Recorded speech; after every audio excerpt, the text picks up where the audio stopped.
The proctor's gloved fingers slid into her pencil case, and the entire classroom held its breath. He pulled out a tiny slip of paper, no bigger than a fingernail, packed corner to corner with frantic, looping handwriting. Classical poetry, math formulas, every single word a death sentence. Vesper Crow had stood up only 30 seconds earlier, voice ringing across the exam hall, demanding the proctors search someone for cheating. She was so sure, so righteous, so certain that the trap she'd set would spring on someone else. But the cheat sheet was in her pencil case. The handwriting was hers. And the smile she wore, that practiced, sweet, best friend smile, finally cracked, right down the middle. She turned to me, eyes wide, mouth open, and she screamed that I had framed her, that I was supposed to be her sister, that none of this made sense.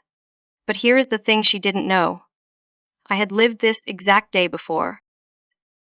In another life, I was the one with the cheat sheet planted in my pencil case. I was the one hauled out of the exam hall by my collar in front of every classmate I had ever known. I was the one banned from the college entrance exam for 3 years, with a permanent mark stamped into my file, like a brand. I was the one whose entire future was ground into dust by the girl I had trusted with my whole heart. So when I opened my eyes one cold morning and found myself 18 again, standing on the edge of the exam that had destroyed me, I made one promise to myself. This time, I would not be the one who burned. So let me take you back. Back to the very beginning. Back to the girl I used to be. My name is Elara Ashford. In my first life, I was the quiet one, the bookworm. The girl who sat at the front of the classroom, who kept her head down, who treated friendship like a sacred thing. I had only a handful of close friends, and the closest of them was Vesper Crow. We were inseparable. We walked to class together. We ate every meal across from each other. We whispered secrets in the dorm at night and promised that no matter what life threw at us, we would never let it tear us apart. I believed her. With everything I had, I believed her. The morning of the college entrance exam, I walked into the testing room with her at my side. Before the doors opened, I asked her to watch my bag while I went to the restroom.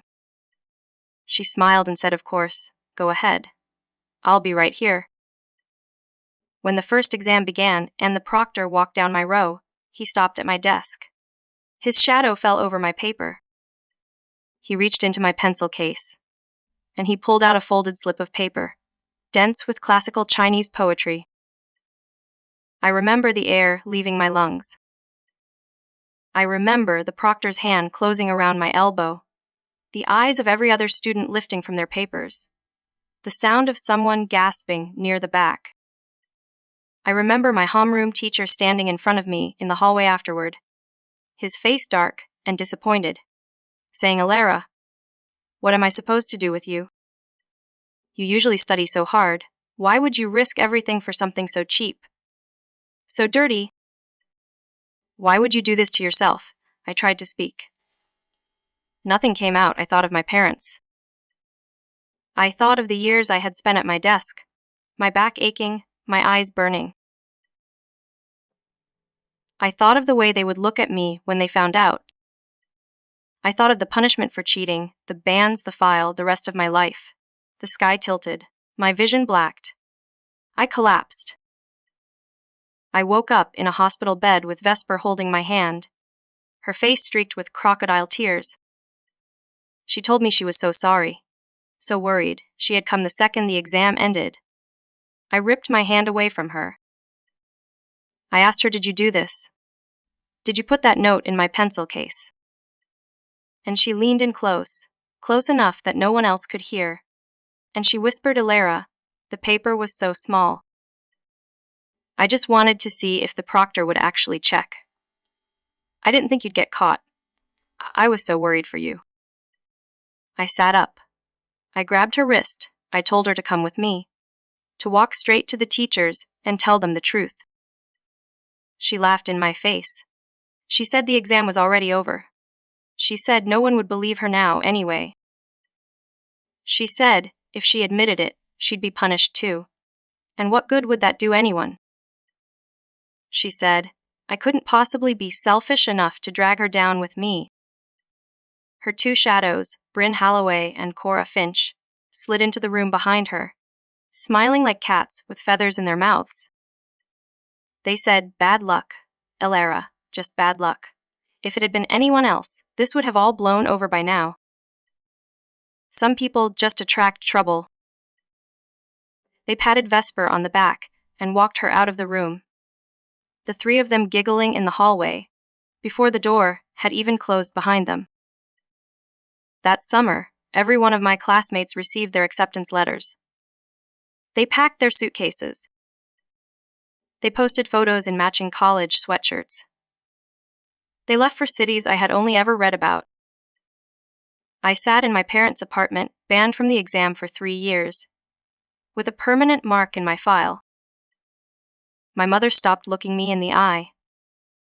My father stopped asking me what I wanted for dinner. The silence in our small living room grew heavier every week, until it was the only thing left between us. Eventually, they found me a job.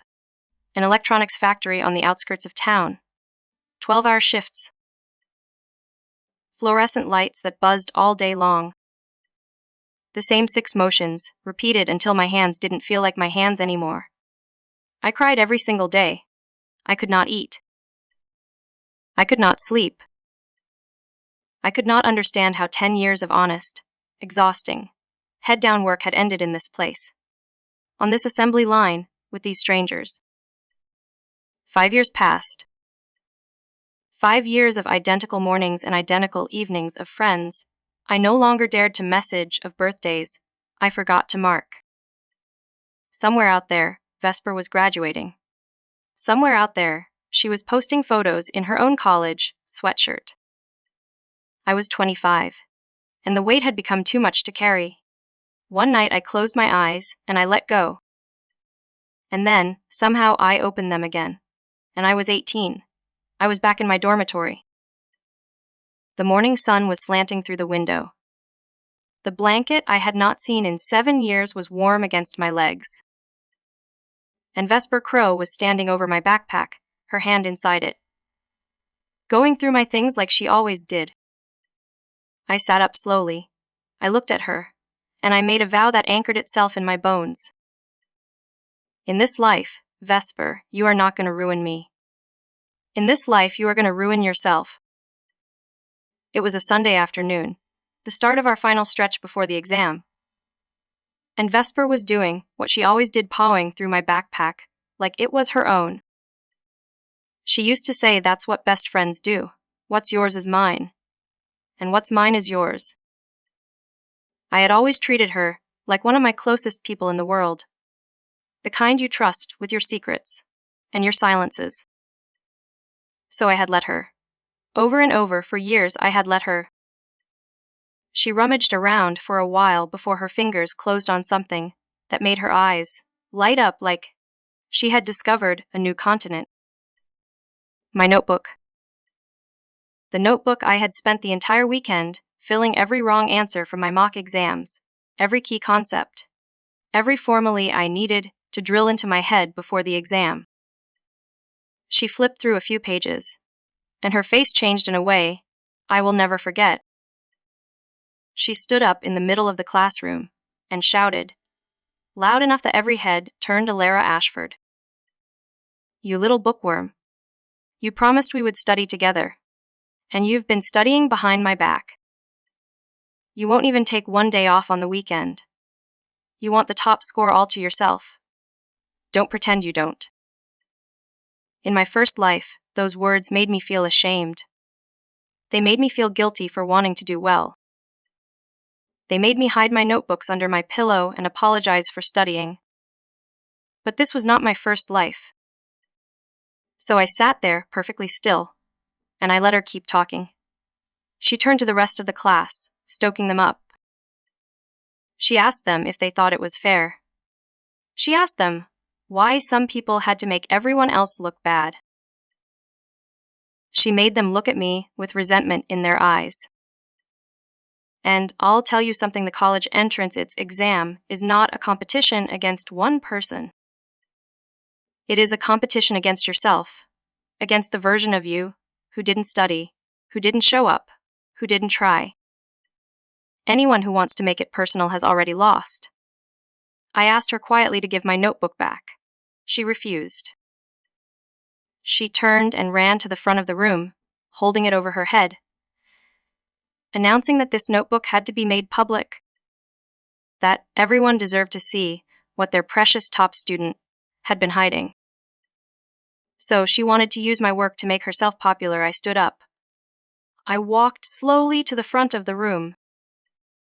I slapped her across the face, and I took my notebook out of her hand. The entire classroom froze. Vesper froze. She had not expected the quiet bookworm to do anything like that, ever. She cupped her cheek and her eyes filled with tears that were too quick to be real. She said, "What is wrong with you, Elara? I'm your best friend. You make me walk you to the bathroom every single day. How could you hit me?" I felt my face go hot. Not from shame. From rage that she would say something so cheap in front of everyone. I said it again, clearly. I told her not to touch my things without permission. I asked her if that was simple enough for her to understand. Brun and Cora rushed up to defend her, the way they always did. They said I had gone too far. They said Vesper was only sharing for the good of the class. They said I must have eaten dynamite for breakfast, sneaking around studying, and not letting anyone say a word about it. I gave them a small, cold smile. I asked them what they were laughing at. I told them that if they wanted to share, they were welcome to take out their own notebooks and pass those around. Instead, they were dead last in our class. The room burst out laughing. Even the kids who had been glaring at me a minute ago started laughing. Both of them flushed dark red. I walked back to my seat, set my notebook down, took out the books I needed for the next class, and laid them in neat rows on the desk. And then, one by one, a few of the better students, the ones who had real grades and real shame, came to my desk and asked, politely this time, if they could borrow it to study. I told them, of course, and to take care of it. Another student raised her hand and asked if she could be next after the first. I said yes. See, one of them said, smiling at the rest of the room, as long as you ask nicely. Elara isn't the petty type. Exactly, someone else said. Some people just have no sense of boundaries. They treat other people's things like their own and call it friendship. Vesper ran out of the classroom in a fury. She didn't come back until the bell rang for the next period. Vesper was my desk mate. She was also my roommate. So when the week before the college entrance exam began, she made it her mission to make my life impossible. Every student in that classroom was head down, drilling, reviewing, trying to gain one more point, one more question, one more inch. She tapped her pen on the desk. She scraped her chair. She crinkled a bag of fried noodles right next to my ear. When I asked her quietly to stop, she perked up like she had won something, mistaking my politeness for surrender. She offered me a bite of her noodles. I said no. She said, "Come on, just a few bites." I already opened the bag. The girl behind me finally snapped at her. She said she doesn't want any. Why are you bothering her? Vesper raised her voice higher. She pulled out a piece of bread, the blueberry kind she knew I liked. She waved it in front of my face. "Just try it, Elara, just take a bite." Loud enough to disturb the entire row. Loud enough that other students looked up. Someone snapped at her to go eat outside if she was going to be that obnoxious. I knew exactly what she was doing. She had given up on studying, and she wanted me to fail with her. So I took the bread out of her hand without a word and tossed it into the bottom of my desk. I wasn't going to argue with her. Time was too precious. And Vesper was the kind of person who would never stop until she got what she wanted. So it was useless to engage. Class started. The teacher began working through a problem on the board. Vesper nudged me with her elbow and slid a note onto my page. Pass this to the next person. I shoved it aside. A moment later, another note. Are you really still mad? You're so petty. A third note arrived before I could even read the second. Best friends shouldn't fight. A fourth. If you don't answer me, I'll tell everyone you cheated on the chemistry mock. I gathered up every note she had passed me, balled them in my fist, and threw them back at her. Then I raised my hand. I stood up. I told the teacher I needed to change seats. I said Vesper was disturbing me in class. Vesper turned crimson. She stammered something about how she only had a question for me. I smiled at her, sweetly. Then ask it loudly, so the whole class can answer with you. The teacher told her to ask it quickly. Time was precious. She had nothing to say. He looked at me, then at her, and approved the seat change. He told me to find someone willing to switch. After class, I picked up my things and moved myself silently to an empty seat in the back row. Vesper chased me. She begged me to come back. She said, Elara, why did you move? Just because they told you to. You'll lose focus sitting back here. Who's gonna tutor me now? We promised to be best sisters for life, remember? Now that you've moved, who's supposed to help me with the questions I can't solve? In my first life, I had tutored her every single break, every weekend, every spare hour I had. I had treated her like a sister. I told her this time to find someone else. I told her I needed peace and quiet. She clasped her hands together and put on her best wounded face. She begged me. She called me cruel. She asked if I really had no kindness left in me. Then she got an idea. A bright, terrible idea. She said, never mind. I'll just bring my things over and sit with you. I felt my stomach drop. A nightmare in human shape. And then, like a small miracle, someone tapped her on the shoulder. Hey, I sit there. Move. It was Cassian, the top student in our school. The boy who never smiled, who scored full marks in math and English without breaking a sweat, who topped the leaderboard of every school in the district.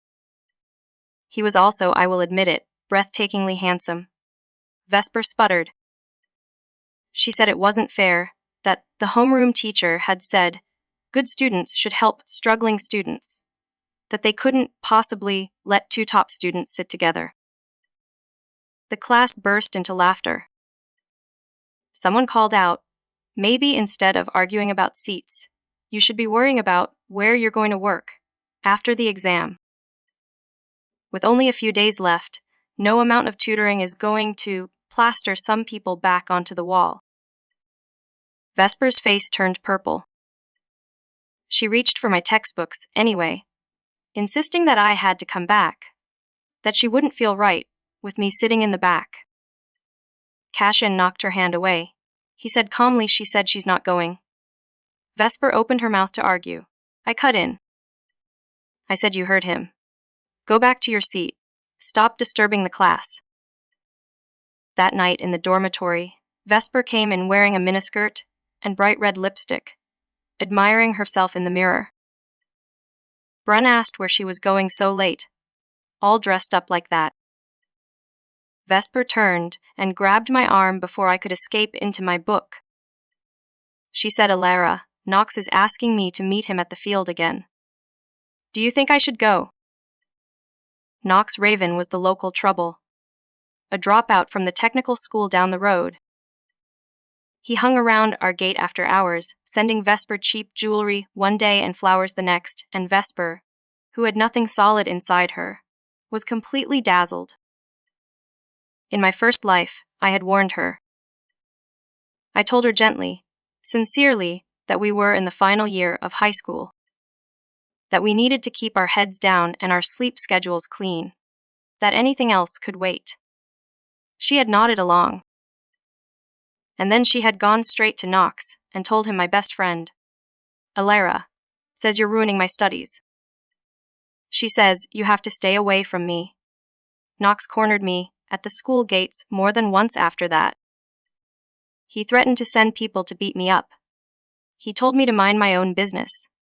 He spat on the ground at my feet. I had gone to the teachers. They had reported it to the school. The school had tightened security at the gate to keep students from other schools from sneaking in. Looking back, I had been brave. I had stood up for a friend who was using me as a human shield. And I had paid for it every single day. Not this time. This life, I was done getting involved in other people's karma. So I just smiled at Vesper and said, "You're an adult. You can make this decision yourself. If you don't like him, stop dragging him along. If you do like him, follow your heart." She nodded, satisfied. Then she asked, "But do you think dating will affect my studies?" There it was. She already knew the answer. She wanted me to say it out loud, so she could throw my words at him later, so she could blame me for getting in the way. I shrugged. I turned to Bryn and Cora and said, innocently, I wouldn't know. I'm a bookworm. What does dating feel like? What kind of effect could it possibly have? Both of them lit up, like Christmas trees. Brun said, Elara, you spend all your time studying. You don't understand anything about life. If you don't date when you're young, are you going to wait until you're 70 or 80? Cora chimed in, love is bigger than the sky. Every romance novel says so. My favorite is the one where the overbearing CEO falls for the ordinary girl. If it were me, I'd love every second of it. I'd date someone reckless and beautiful and not even think twice. Boys don't like girls who only know how to study, Elara. They like girls who are all charm and allure. They told her she was wasting her youth on textbooks. They told her one date wouldn't change anything, that it might even help her relax before the exam, that the more she stressed the worse she'd do anyway. Vesper drank it in like it was holy water. She told them to cover for her with the dorm supervisor if she came around for inspection, and she walked out humming. She didn't come back until dawn. Here is what I learned in my first life. Far too late. After I had ended up in the factory, broken and depressed, Cora ran into me one day at the same workplace. She had become a worker too, and she had time on her hands and guilt under her skin. She told me, out of nowhere, that Cassian had once written me a letter, that he had stood at the foot of our dormitory before the exam, waiting for me, and Vesper had walked by. He had asked her to give the letter to me, and only to me. He had told her I had to open it myself. Vesper had opened it on the stairs anyway. The letter said, I was kind, that I was beautiful, that I was a good student. It said he hoped we would both end up at the same university. It asked if I would be willing. Cora told me Vesper's eyes had turned red while she read it. Vesper had said, why does she get everything? Why is she good at studying and the top boy in the school likes her too? Why should all the good things belong to her? So she went and found Cassian and told him I didn't care, that I would never spare him a second glance, that I had no interest in attending the same university as him, and that the kindest thing he could do for himself was stay far away from me. He believed her. He stayed away. When I saw him at a class reunion years later, his face had darkened the second he saw me, and he had stayed on the other side of the room. I had thought it was because I had failed, and he was ashamed of me. I had spent years carrying that shame. But now in this life, somehow Cassian was sitting in the seat next to mine, and Vesper was burning bridges in every direction. Vesper, by then, was deep in her sweet little romance and had stopped studying entirely. Every day she invented a new excuse to leave school. Headache, family emergency, female troubles. She tricked the teachers into letting her out, and every time she came back, she would brag to anyone who would listen. Look at the designer bag my husband bought me. Cost him several thousand. Today he took me to the amusement park, and we went wild all day. He says when I turn 20, he's buying me a sports car. None of it was real. None of it would ever be real. But her love-struck mind kept her busy, and that was a small mercy for the rest of us. At the end of the last evening study session, the moon was high and full above the field, and Cassian caught up with me as I walked back to the dorm. He fell into step beside me. He spoke first. He asked softly, "How is your review going? Are you confident?" I told him I had covered everything I needed. He told me not to be nervous during the exam. He said keeping a good mindset was the most important thing. Then he paused. He said there was something he wanted to ask me. My heart climbed into my throat.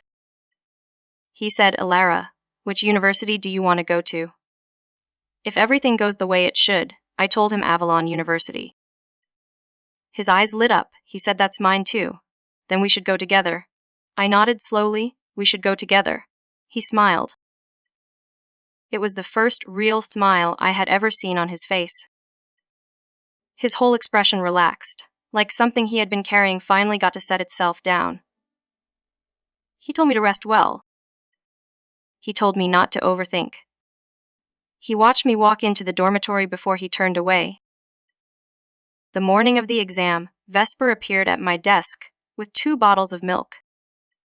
She handed them to me, beaming, and said, "Elara, I bought these especially for you. High calcium milk to help you recharge for the exam. 1 for you, 1 for Cassian." In my first life, I had not been given these bottles. In my first life, she had not needed to use poison, because she had already used a slip of paper. But this time, she had upgraded. I smiled politely and said we had already eaten breakfast, and she should keep them for herself. Her face flashed with anger. She raised her voice. She said, "Elara, how could you? She went to all this trouble for you, and you don't even appreciate it. Are you still angry about that little thing?" Brun drifted over and tried to play peacemaker. She said, "Elara, after the exam, we're all going our separate ways. Can't you let a small matter end in reconciliation? It's rare for Vesper to think of you." Cora chimed in, pretending to be hurt that Vesper hadn't brought milk for her and Bryn, too. I pushed the bottles across the desk. I said, "If you want to drink it, drink it." Both of them dove on the bottles like it was a free gift.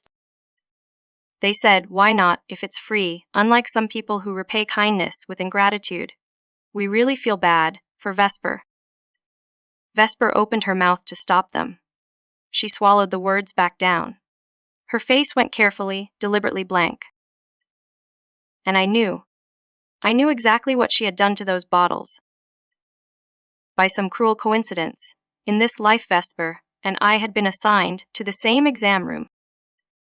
Before the doors opened, she stuck to my side like a shadow, like a piece of dog skin plaster that won't come off. She said, "Elara, why don't you go to the restroom first, and I'll watch your things. I'll go after you." In my first life I had said yes without hesitating. This time I smiled. I said, "Sure. Keep an eye on them. And don't touch my stuff. I'll be right back." When I came back, I sat down quietly and slid my hand into my pencil case. There it was, a tiny slip of paper dense with looping handwriting. Vesper, still the same, still playing the same hand. I had a moment to think. I took the cheat sheet out between 2 fingers, and the idea bloomed in my head like a slow, beautiful flower. There is an old saying: "Those who commit too many injustices bring about their own ruin. Those who do evil are eventually devoured by it."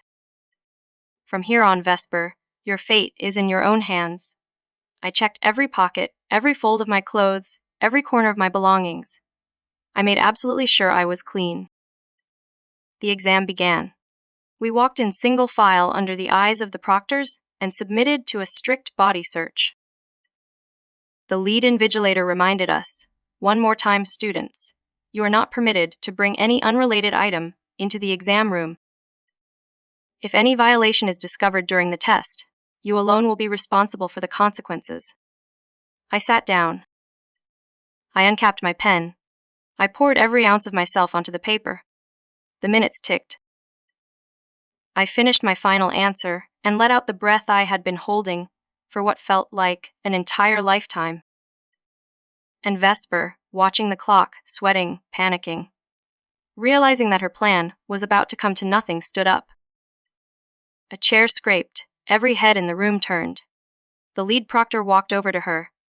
He asked her what was wrong. And Vesper, with the same righteous, sweet face she had worn the day she destroyed my life, said clearly, "Teacher, I would like to report a student for bringing a cheat sheet into the exam." The room turned to ice. The three proctors moved as one. When the bell rang, no one was allowed to leave. They searched every student. Pencil cases, pockets, the undersides of desks, the soles of shoes. They were thorough. They were patient. They were trained for this. And when one of the proctors reached into Vesper Crow's pencil case, he pulled out a tiny slip of paper, folded into a square, dense with classical Chinese poetry, in handwriting that anyone who had ever copied her notes would recognize on sight. Her own. Vesper's eyes went wide. She opened her mouth. She said, "That's not mine. That's not mine. That's not mine. That should be Elara's. That has to be Elara's." The proctor turned to me. He asked if I knew her. He asked if the note had anything to do with me. I shook my head calmly. I told him she was my classmate, but I had no idea what she was talking about. From the moment I entered the exam room, I had been focused on my paper. He nodded. He had watched me write. He remembered me. The case was kicked up the chain. The Education Bureau investigated. The handwriting was matched to Vesper's existing schoolwork in minutes. Our homeroom teacher came in and quietly vouched for me. He said Elara Ashford has top marks every single mock exam. There is no possible reason she would need to copy anything. Vesper Crow, on the other hand, has been caught with notes in class before. The verdict came down fast. Her exam was voided. She was barred from taking the college entrance exam for 3 years. The record was placed permanently in her file. She drifted back into the classroom in a daze. Every classmate stared at her like she was a ghost. She found me in the crowd. She pointed at me with a shaking finger. She said, "It was you. You took the note out of your pencil case and put it in mine when I went to the bathroom." I looked confused. I said, "What note? I haven't seen any note." She stood there, mouth open, fishing for words. She remembered, finally, that she had not been to the bathroom. I had been the one who left. She started to say something else, anything else. She said that note was meant to help you review. I was just going to put it back in your pencil case before the exam. Tell the teacher. Tell them what really happened. The classroom went silent for a long, slow second, and then someone said quietly, "Vesper, do you hear yourself? That is still a violation. You just confessed in front of the entire room." And then 2 pale, wobbling figures stumbled in through the door. Brun and Cora. Both of them were sheet white, both of them clutching their stomachs. Smack, Cora landed a slap across Vesper's cheek. Smack, Bren landed another. Vesper staggered back. They screamed at her. They said, "What did you put in those bottles, Vesper? We have been running to the bathroom since the exams started. 4 times, 5 times, we couldn't stop. We couldn't finish a single question.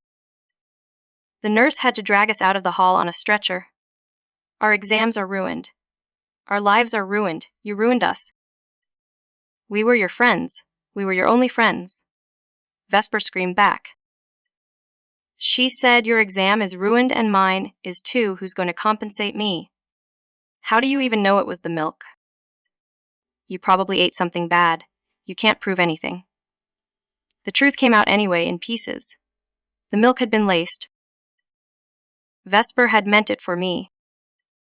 She had meant for Cassian and me, the two top students, to spend the most important morning of our lives, doubled over in the bathroom. She never imagined her own friends would drink it instead. She never imagined a girl who had been poisoned by her once already would refuse to drink anything she handed over. I sat very still, breathing slowly, and I let myself feel relief. Bren lunged, Cora lunged, they tore at Vesper's hair. A clump came loose in Cora's fist. It took the homeroom teacher and 3 male staff members to pull them apart. That afternoon, the parents arrived. Brun's mother and Cora's father wept and shouted in the principal's office, demanding compensation, demanding accountability, threatening lawsuits that would follow Vesper's family for the rest of their lives. They said the problems had been caused at school, that their children had been kept from a fair exam, that someone had to pay. Vesper's father came in last. He was a tall man with hard hands and harder eyes. The second he saw his daughter, he hit her in front of all of us, without saying a single word first. He said, I pay good money to send you to school, and you use that money to buy poison for your classmates.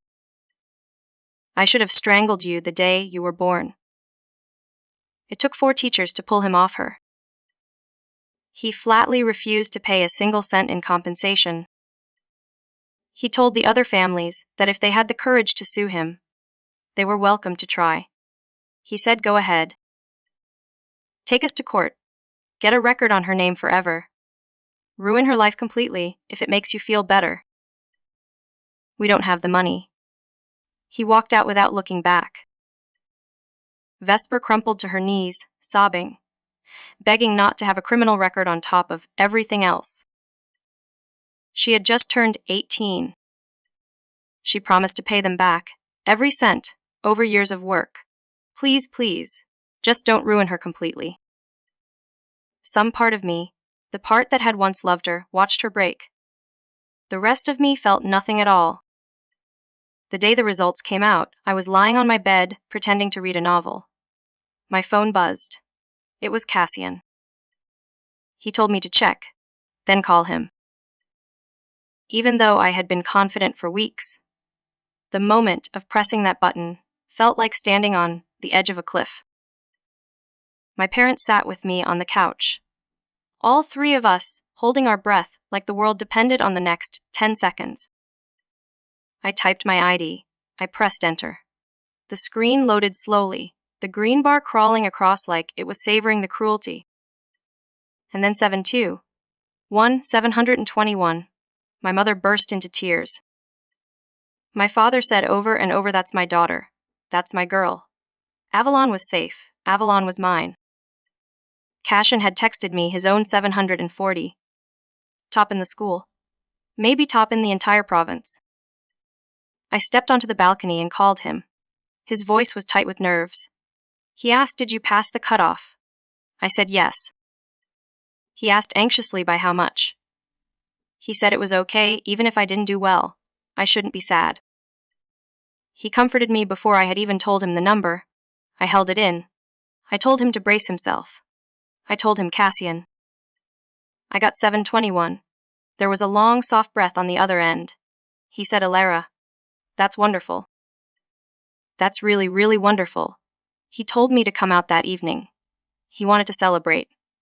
Just the 2 of us. The summer air was warm and full of cicadas. He was waiting for me in a clean white shirt with the sleeves rolled up, the moonlight soft on his shoulders. We walked. We ate ice cream that melted faster than we could eat it. We talked about our majors and our dorms and the cities we would live in and the careers waiting on the other side of all of it. And then at a small intersection, he stopped. He said, "Elara." I tucked my hair behind my ear. I waited. He said I had planned to wait until college to say this. But I'm afraid if I wait any longer, I'll keep thinking about it forever. My heartbeat climbed into my ears. He said, "I like you. Will you be my girlfriend?" The wind went still. The whole world went still, leaving only the sound of my heart against my eardrums. I said yes. I heard my own voice, soft, nervous, certain.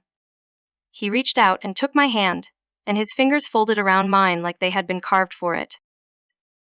We had not walked 2 more blocks when I saw her. Standing at the corner near my building.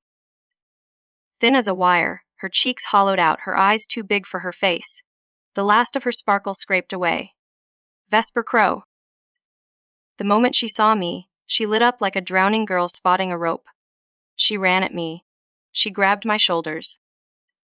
She said, "Elara, please. Please don't ignore me. I know I was wrong. I never meant to frame you that day. I just got carried away. I thought the teachers wouldn't check.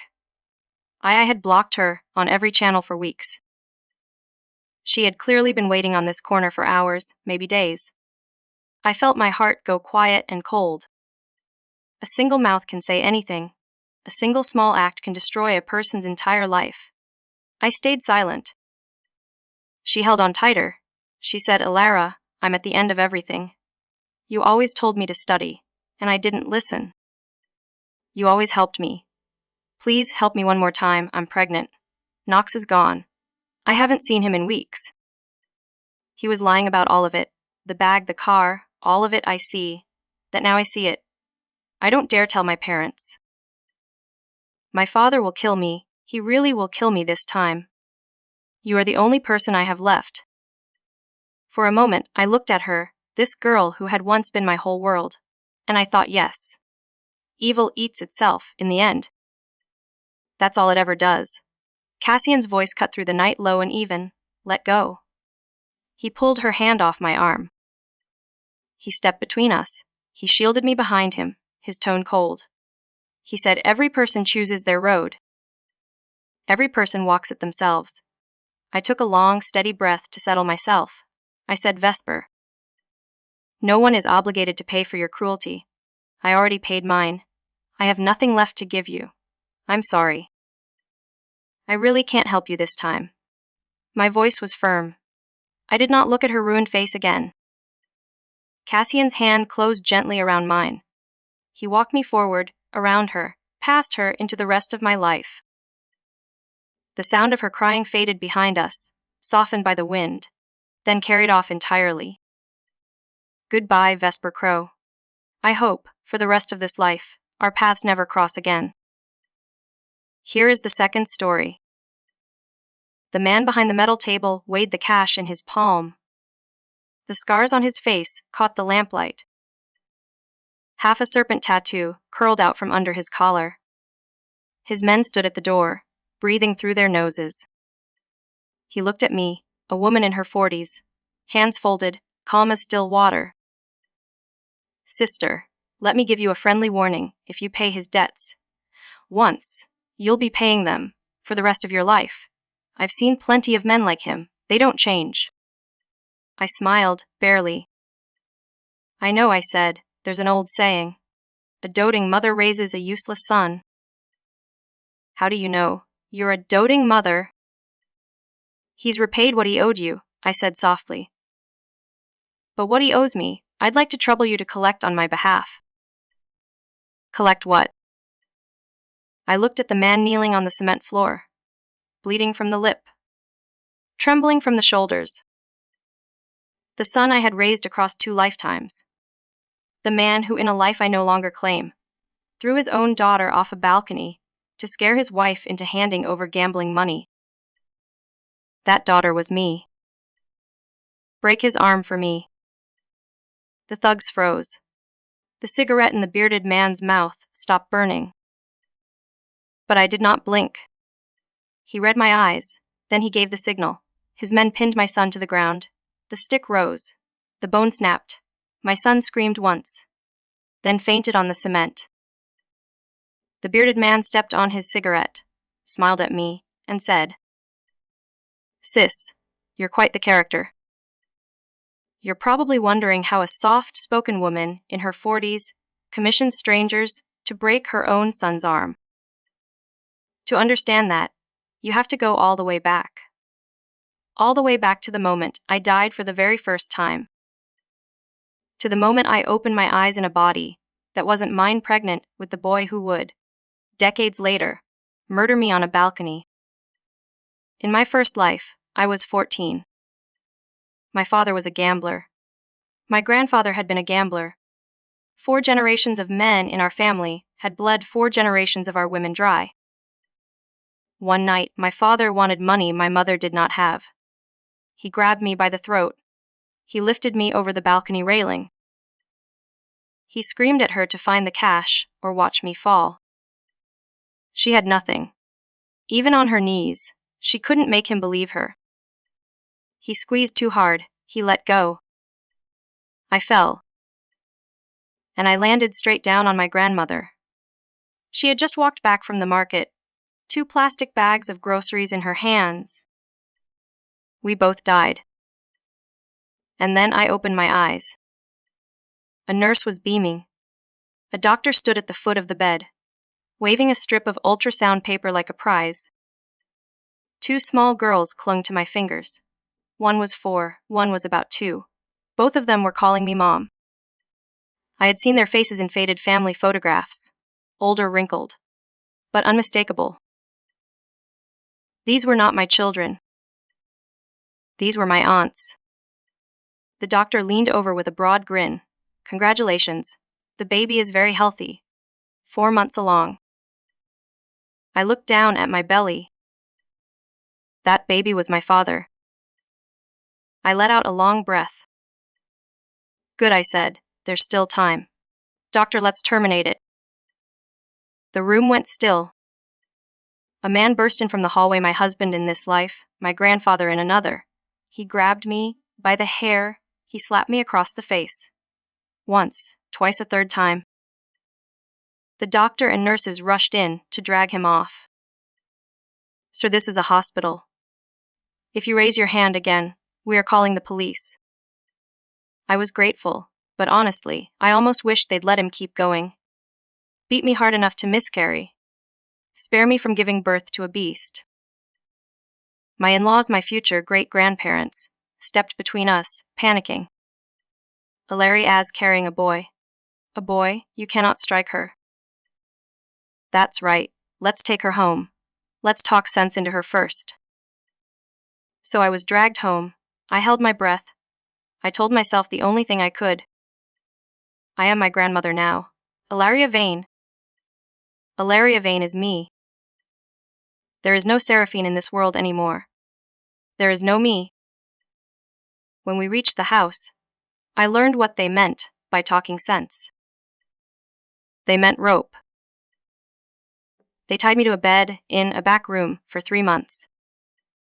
Eating, sleeping, relieving myself, all in that same room. My future great-great-grandmother changed the chamber pot once a week, sighing the whole time about my appetite. "Pig," she muttered, 13 pumpkins. 13 from my own garden. My husband, the man I had once been forced to call Grandpa, never set foot in that room. Not once, not in 3 months. They lectured me through the door. "Elara, don't blame us. You keep saying you want to get rid of it. We cannot allow that. This baby is a boy. You have already given us 2 girls. This one must be born." My face turned ashen. My body ached in places I didn't know a body could ache. I did the math on my fingers, and the math broke my heart. I was 20 years old. I had given birth to my eldest at 16, to my second at 18. Now this third one at 20. So this was my grandmother's youth. This was what came before the bitter old woman I had grown up beneath. The one who slapped my mother. The one who favored boys. The one who made me sleep on the floor. I hated her in my first life. In this life, I could only ache for her. But I also had a secret none of them knew. In my first life, my grandmother had a story she liked to tell proudly at every family dinner. She would say that when she was 7 months pregnant, the village began digging trenches for new roads. Pits were everywhere. Her husband, my grandfather, worked in the county town and rarely came home. One night, he came back to play cards with a friend. She specifically reminded him about a pit on way. He avoided it. He lived. She believed she had saved his life. This time, I said nothing. His parents were old and half-deaf and asleep by sundown. They had no idea their son had even gone out. Vance Vane walked into the dark. Vance Vane walked into the pit. The next morning, a villager pounded on the gate. Elara Vane, get out here. Your husband fell into the ditch. The old couple wailed and threw on their clothes. I lay tied to the bed in the back room. My legs, so stiff with rope I could not bend them. It took the better part of an hour before someone finally asked, "Where is Elara? Her own husband is dead, and she will not even come out to look." After a moment, a neighbor stepped inside. "Oh my God, those animals, the Vane family. They tied a pregnant woman to a bed. They cut me loose. They dragged me out. My legs were so stiff I could not even bend them properly. I limped into the yard. I saw the white cloth draped over my husband's body. I buried my face in my knees and let out a long, exaggerated wail. I had to bury my face. I could not let them see me laughing. In my first life, this man had lived into his 60s. He gambled away every coin our family ever made. In his later years, he bought a house for a mistress, enraging my eldest aunt so deeply that she never returned home again.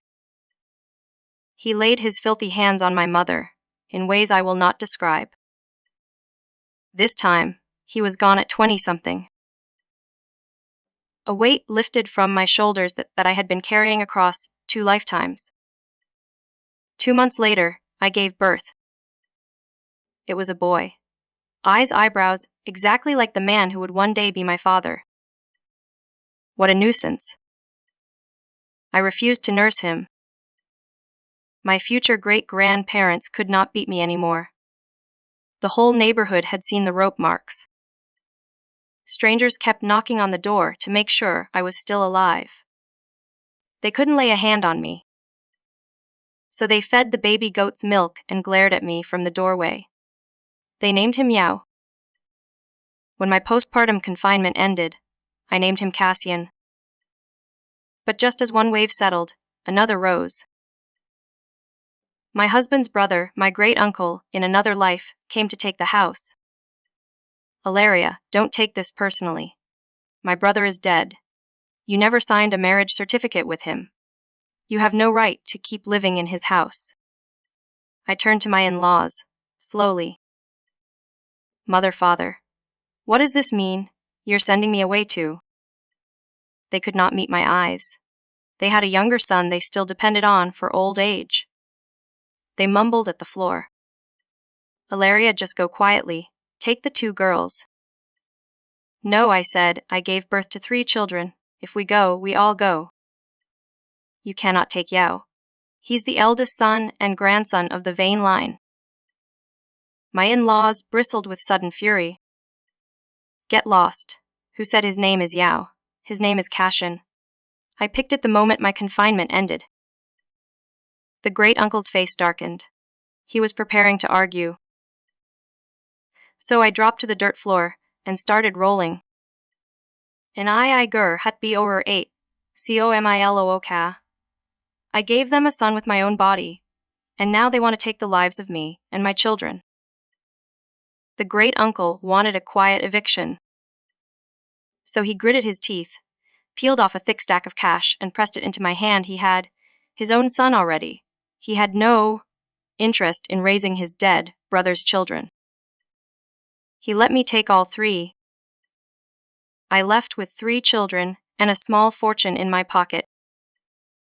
My 4-year-old took my left hand. My 2-year-old rode on my right hip.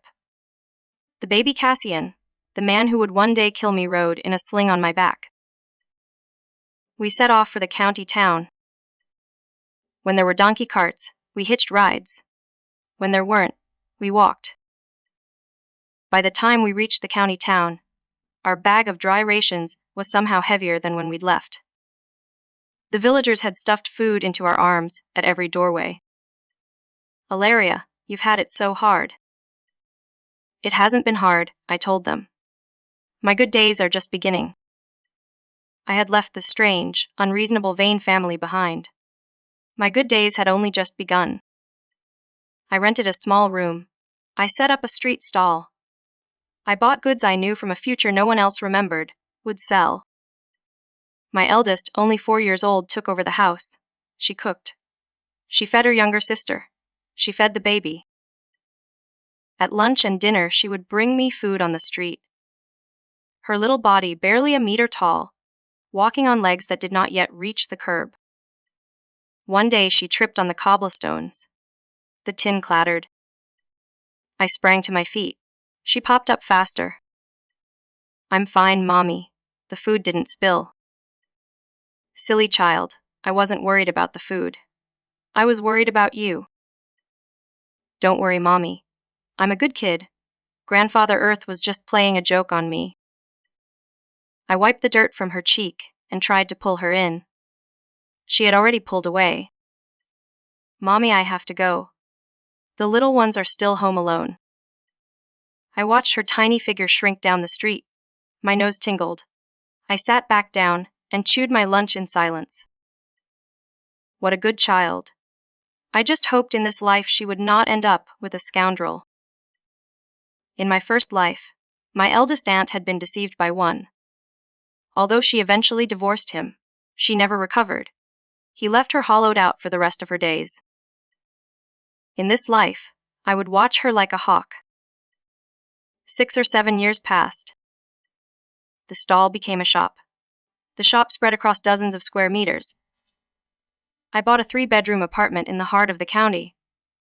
Life was getting better every day. And then, just as I started to relax, my own father's face appeared in the doorway of trouble. I had been watching the household cash jar shrink for weeks. I searched my eldest daughter's drawer. I searched my second daughter's drawer.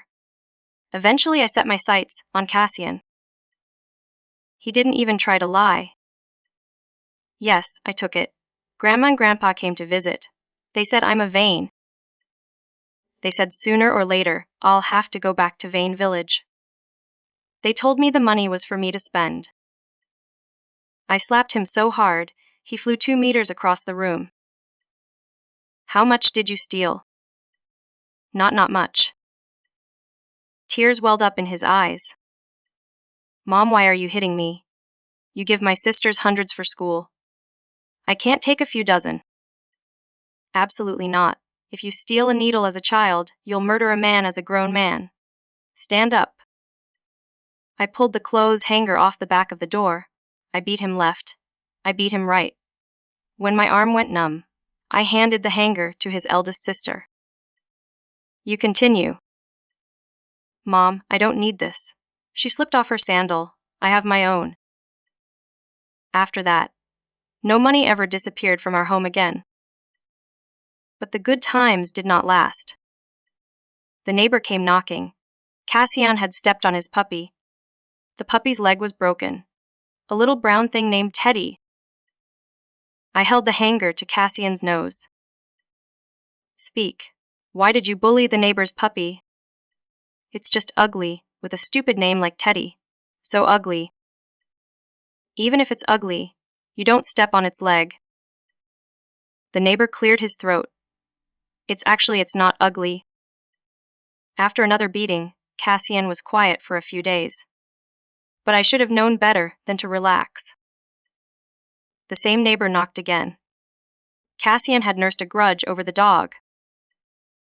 Taking advantage of the empty apartment, he had scooped every goldfish out of the man's aquarium and let them suffocate on the kitchen floor. How outrageous. That was the moment I finally understood. You can take a boy out of his bloodline's house. You cannot always take the bloodline out of the boy. Selfish, violent, every gene of his father, pressing up against the skin. This time, I did not pick up the hanger. I picked up the phone. I called the police. The young officer arrived.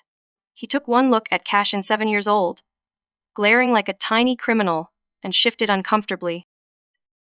Ma'am, this is really a family matter. Deliberately destroying someone else's property is a crime. It's really not that serious. I don't care. Take him, I cannot raise him anymore. Maybe the uniform did what I could not. Or maybe Cassian genuinely believed in that moment that his mother was about to give him up. But he refused to leave. He fell to his knees. He bowed to me. He bowed to the neighbor. He even kowtowed twice to the officer. He was finally afraid. 5 more years passed. My eldest was a freshman in high school, holding first in her class. My second was in 8th grade, steady but average, at least guaranteed to make it into high school. Cassian was hopeless. He had stopped stealing and stopped fighting, but books were not for him. I told him to finish middle school and join the army. He was so excited, he nearly jumped through the ceiling. With memories from my past life, I knew exactly what to stock. 6 shops bloomed across the county. I didn't even have to walk the floors anymore. I hired professional managers and watched from above. And in those prosperous days, I almost forgot the calamity that was supposed to fall on my eldest daughter. The yellow-haired boy came during summer vacation, between her freshman and sophomore year of high school. I came home from work early. I heard movement from my bedroom.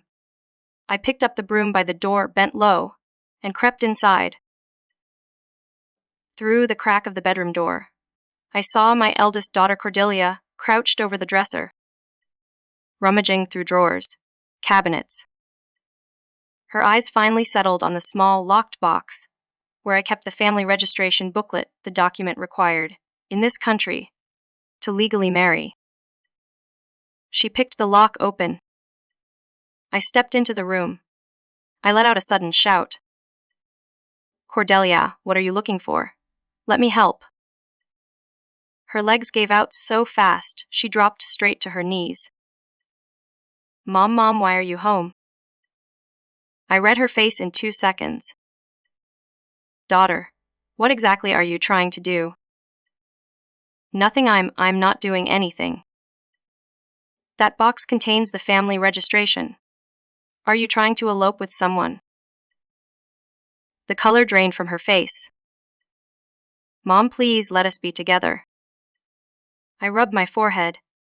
I genuinely could not imagine where, at a boarding high school, she had managed to find a delinquent. Cordelia, you are 17. Even if you stole that booklet, you cannot legally marry. Then, I'll wait 3 years. I almost cursed out loud. I forced it back. I took a few deep breaths.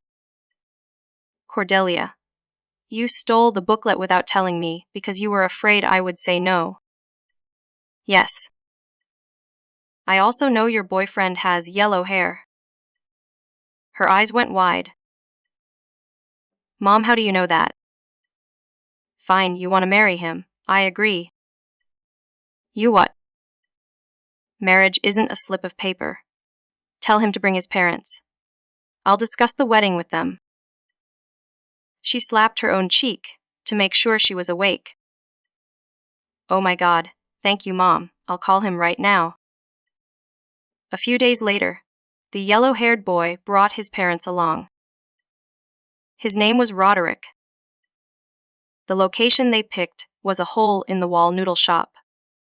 I glanced at the steaming bowl wrapped in plastic in front of me and did not touch it. I spoke first. Since we're discussing marriage, my daughter is not of legal age. We'll have to wait 3 years. Can your family wait? All three of them nodded eagerly. But those 3 years are not a free wait. Think of it as a reservation, an engagement. Engagements have traditions. The betrothal gift. The 3 gold pieces. A house for the new couple. I will not have my daughter living in a rented room after marriage. 3 faces curdled at once. I turned to Cordelia. Daughter, is there anything I've said that is unusual? No, Mom. Everyone's family does it that way. Then why, I thought, are these 3 faces soaring like vinegar? Roderick spoke first. No betrothal gift. But I'm still a virgin. Isn't that worth more than any dowry? I laughed once sharp. You say you're a virgin. Fine, prove it. Drop your pants. Let me verify right now. He cleared his throat awkwardly. As for the 3 gold pieces, would copper work? It symbolizes OE, unity, and cooperation. Why not a soda can pull tab? Symbolizing environmental protection. Hey, that could. Cordelia's face had already gone dark. As for the house, my family doesn't have one, but your family does, right? Just throw one in. Add a storefront, or 2 as the dowry while you're at it. Win-win. That was the moment my daughter understood. Roderick, you scum. You're trying to drain our family dry. How am I scum? Which of your mother's demands haven't I met? His parents nodded along. Exactly. Cordelia had inherited a quick temper from a hard childhood. She flipped the table. Bowls, broth noodles, hot soup all over Roderick, all over Roderick's parents. He lunged. I shouted toward the door. My second daughter, Rowan, and Cassian, who had been waiting outside with sticks, burst in. Before Roderick could beg for mercy, Cassian had him pinned to the floor. You think you can bully my sister? How many lives do you have? The matter ended perfectly. Right there. In a noodle shop. On the walk home, my daughters each took one of my arms. Cassian slung the stick across his shoulders like a victorious warrior and walked ahead. Somewhere, a pirated tape was playing a sweeping love ballad about fate, about hate, about meeting too late and parting too soon. Every kid in the country knew it by heart. I pinched Cordelia's arm. Daughter, fate is not something you rush. You grew up without a father. So you think a man's love is rare and precious. It isn't. It's just like this for now. There will be more opportunities later. Cordelia wiped her eyes and swore repeatedly, fiercely, that from this moment forward, she would only study. She would go to university. She would earn money. She would take care of me. And Rowan, my carefree second daughter. She was pointing at Cassian's back, cackling. Mom, big sister. Look, doesn't little brother look like the Monkey King? Exactly, Cordelia and I said in unison. It seemed my life, after rebirth, was destined to be anything but peaceful. 2 more years passed, and then I went bankrupt. Mudslides, floods, one disaster after another, my shops washed away. My inventory washed away. After the water receded, I had a house and not much else. Cordelia got into the top university in the country. She refused to go. I slapped her for the first and only time in either of our lives. Don't you dare. Ask anyone in this city whose child gets into a school like this. Anyone.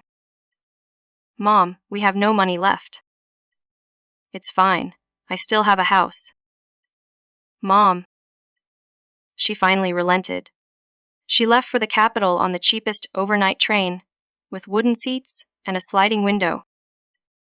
Before she boarded, she pressed something into my hand. The tuition I had scraped together. She hadn't taken a single coin. Mom, don't send me money. I'll work part-time. Just don't let the little one suffer. Don't let yourself suffer. She leaned out the window as the train began to move. Mom, I'll come back and take you to the capital. I'll take you to see the flag raising. I've already seen it. What, when? On a big color TV. And the military parade, too. The wind ate my voice. She never heard me. I wiped my eyes and walked home alone.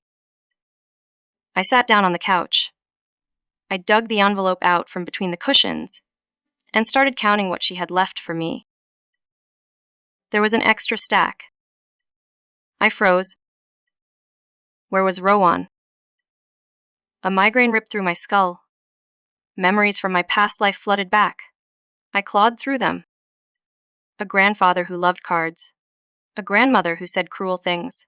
My parents. And my eldest aunt, who came back once a year for New Year's. That was it. In my past life, I had no second aunt. No, wait, I did. I had seen photos of a girl in faded albums, standing between my eldest aunt and my father, smiling sweetly. But I had never met her. Suddenly I understood. I bolted to the neighbor's door. Have you seen Rowan? She went out this morning, dear. I saw her talking with an old woman by the bus stop for a while. The neighbor's face went white. Oh no, that old woman is a trafficker. I ran to the police station so fast I lost a shoe. Rowan was 17, the perfect age. If she was sold into the deep mountains, her life would be over. The officers took my report and told me to wait at home. I did not wait at home. I dragged Cassian back from his military academy. The army had built him up, broad shoulders, hard eyes. The moment he heard, his face went dark, and we hit the streets together. We asked vendors. We asked beggars. We asked anyone with eyes. Finally, a clue. Your second daughter. She went toward Legia village. We rushed there. We arrived just in time to see Rowan walking beside a strange man, the afternoon sun stretching their shadows long across the dirt road. I shoved her behind me. Rowan, where have you been? The tears came immediately. Mom, you shouldn't have come. I already sold myself. I gave all the money to you. I put it in the envelope. She tried to push me. Mom, please, take Cassian and go home. Cordelia needs the money for school. I'm not smart. I'm just eating food at home. The family needs money. Let me do my part. I did not move.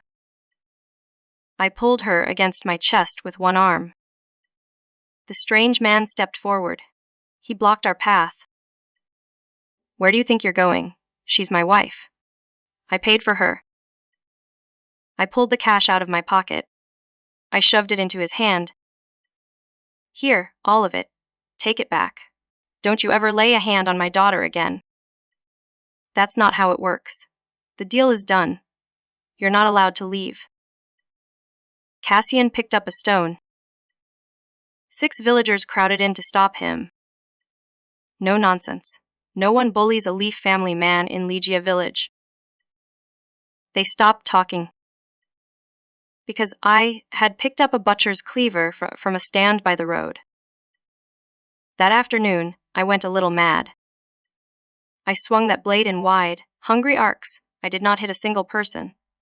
I scared half a village, including my own daughter, including my own son. They froze on the spot, unsure whether to cry or laugh. In the end, the villagers of Legia took stock.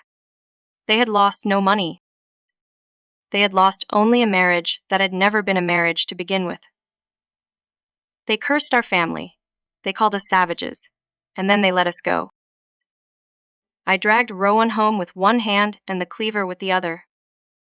Cassian followed behind, shooting murderous looks at every face on the road. The moment we shut the door of our apartment, the 3 of us collapsed in the living room, holding each other, crying. Rowan, you absolute fool. Who sells themselves like that? Sister, did you fail math? 500 yuan.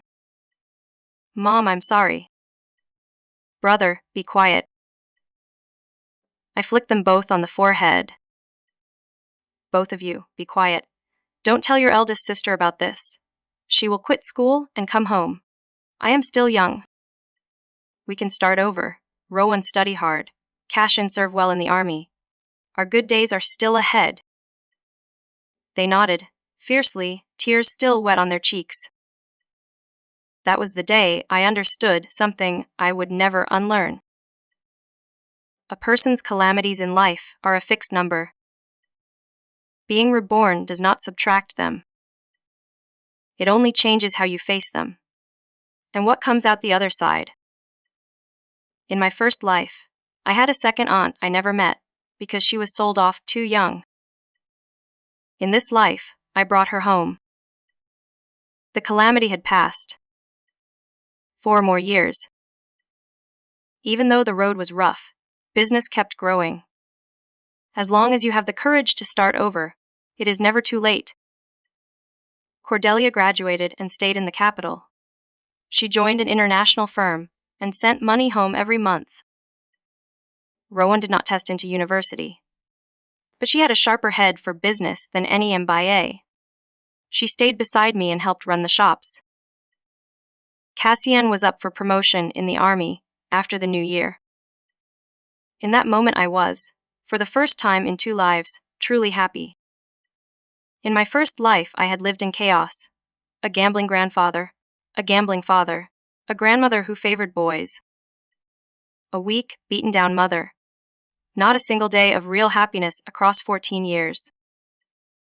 And at the end my father dangled me over a railing to extort his gambling money. Not because my mother refused to pay. She had nothing left to pay with. Even kneeling, she couldn't make him believe her. He went mad, he let go. I fell. I crushed my grandmother in the courtyard below. Thinking about her now, I quietly lit a stick of incense. Thank you, Grandma, for going off to be reborn on time, for letting me live this life in your place. And then joy turned to sorrow. Cassian came home from military leave with a girl. I took one good look at her face. I almost fainted. Wait. No. This is my mother. No, I said, I do not approve. Why, Mom, Lynette and I love each other. Even true love isn't enough. You will hurt her. He froze. Then his face hardened. He thought I was being a snob. He thought our family had money, and I was looking down on a poor girl. Mom, how could I possibly hurt her? He grabbed Lynette's hand. He stormed out. The door slammed behind him. As they left, Lynette glanced back at me, pitiful, soft, the gentlest face I had seen in 2 lives. She must have thought I was the wicked mother-in-law. Let her think it. In my first lives, this woman wasted half her life on a husband who would not love her right. In middle age, she buried her own daughter. I was 14 when I died, and her hair turned white overnight. She cried. She laughed. She slapped her own face until the cheek went purple. I floated above the courtyard watching all of it. Her grief, her remorse, her quiet longing for death. I witnessed every second of it. Not again, oh my God, not again. But fate is fate. When my son and Lynette stood before me again, her belly was already swelling. Mom, the rice is already cooked. You're about to be a grandmother. I was quiet for a long moment. Then I picked up the phone. Rowan. Mom's back hasn't been great lately. If you're going to beat your brother, you'd better come now. Cassian had filled out into a hard-bodied soldier. But under his sister's old bloodline pressure, he still scrambled. Mom Lynette is already pregnant. Even if you beat me to death, we still have to get married. I know, but if I don't beat you tonight, I won't sleep. Lynette stood there, unsure whether to help him or kneel to me. In the end, she dropped to her knees on the floor. Auntie, we really love each other, please. Just let us be together. I looked at her. Do you think he really loves you? She nodded. Foolish girl. If a man truly loved you, would he get you pregnant before marriage? If he truly loved you, would he risk your reputation and your health? Look at him now. He's standing here flaunting your belly at me, using your pregnancy to threaten his own mother. You and that child are nothing more than convenient tools to him. Cassian caught Rowan's stick with both palms. Mom, what are you saying? This is sowing discord. Am I sowing discord? Your household registration was transferred to the military base years ago. If you really wanted to marry her, you would not need my approval at all. He stopped. All this fuss you're making, it is just to extract something from me in the name of marriage. Money. A house. That is all. Mom, I am not. I pulled a thick stack of cash from the suitcase. I pressed it into Lynette's hand. Everyone has their own fate. You have your own choices and your own trials. This is all I can do to help. This money is my wedding gift to you both. And it is also the severance pay for the bond he and I once shared. As mother and son. Cassian went pale. Mom, what are you doing? Take it. It should last until the baby is born. You have your own salary. From this day forward, live your own life. Mom, are you serious? I waved my hand. Rowan walked them to the door. It was inevitable that I would see Lynette again. By the time she came back, she was over 8 months pregnant. She found my door. She fell to her knees on the doormat before I could even open it. Auntie, please. Save him, he's gambled away everything. The army discharged him, the loan sharks have him. They said if he doesn't pay, they'll cut off one of his arms. I stood there, expressionless, watching her coldly. Auntie, I know you're angry, I know he's worthless. But he is your son after all. I said the words before I could stop them. What do you mean, my son? He is my father, my living father. A worthless father who has lived 2 lifetimes, and still has not amounted to anything. She did not understand. She would never understand. I had thought, when he was young, that I could reform him. I had never hesitated to discipline him. I had given him kindness and authority in equal measure. And he had still turned out like this. I sighed. Where is he? I'll go save him. I followed Lynette to the warehouse. I paid the loan sharks. I counted the bills onto a metal table. Slowly, while the bearded man scars on his face. Half a serpent tattoo at his collar watched me with something almost like pity. You already know what happened next. The warning, the smile, the request. The signal, the stick, the bone. He fainted on the cement. The bearded man stepped on his cigarette and looked at me. Sis, you're quite the character. I left Cassian at the hospital that night. I never went to see him. A month later, Lynette gave birth to a girl. She named her Seraphine. The same name I had been given in my first life. By the bedside, Lynette pressed her lips together. She would not look at me. She was afraid I would resent her for giving birth to a daughter. I reached out and touched the baby's cheek. Lynette, this girl is beautiful. She looks just like me. Her tears almost fell. Don't cry, it's bad for your milk. Auntie, can I call you Mom? No? There was an awkward pause. You and Cassian never registered the marriage. You never held a ceremony. Calling me Mom is not appropriate. But I do acknowledge you as my daughter-in-law. Lynette lowered her head and smiled.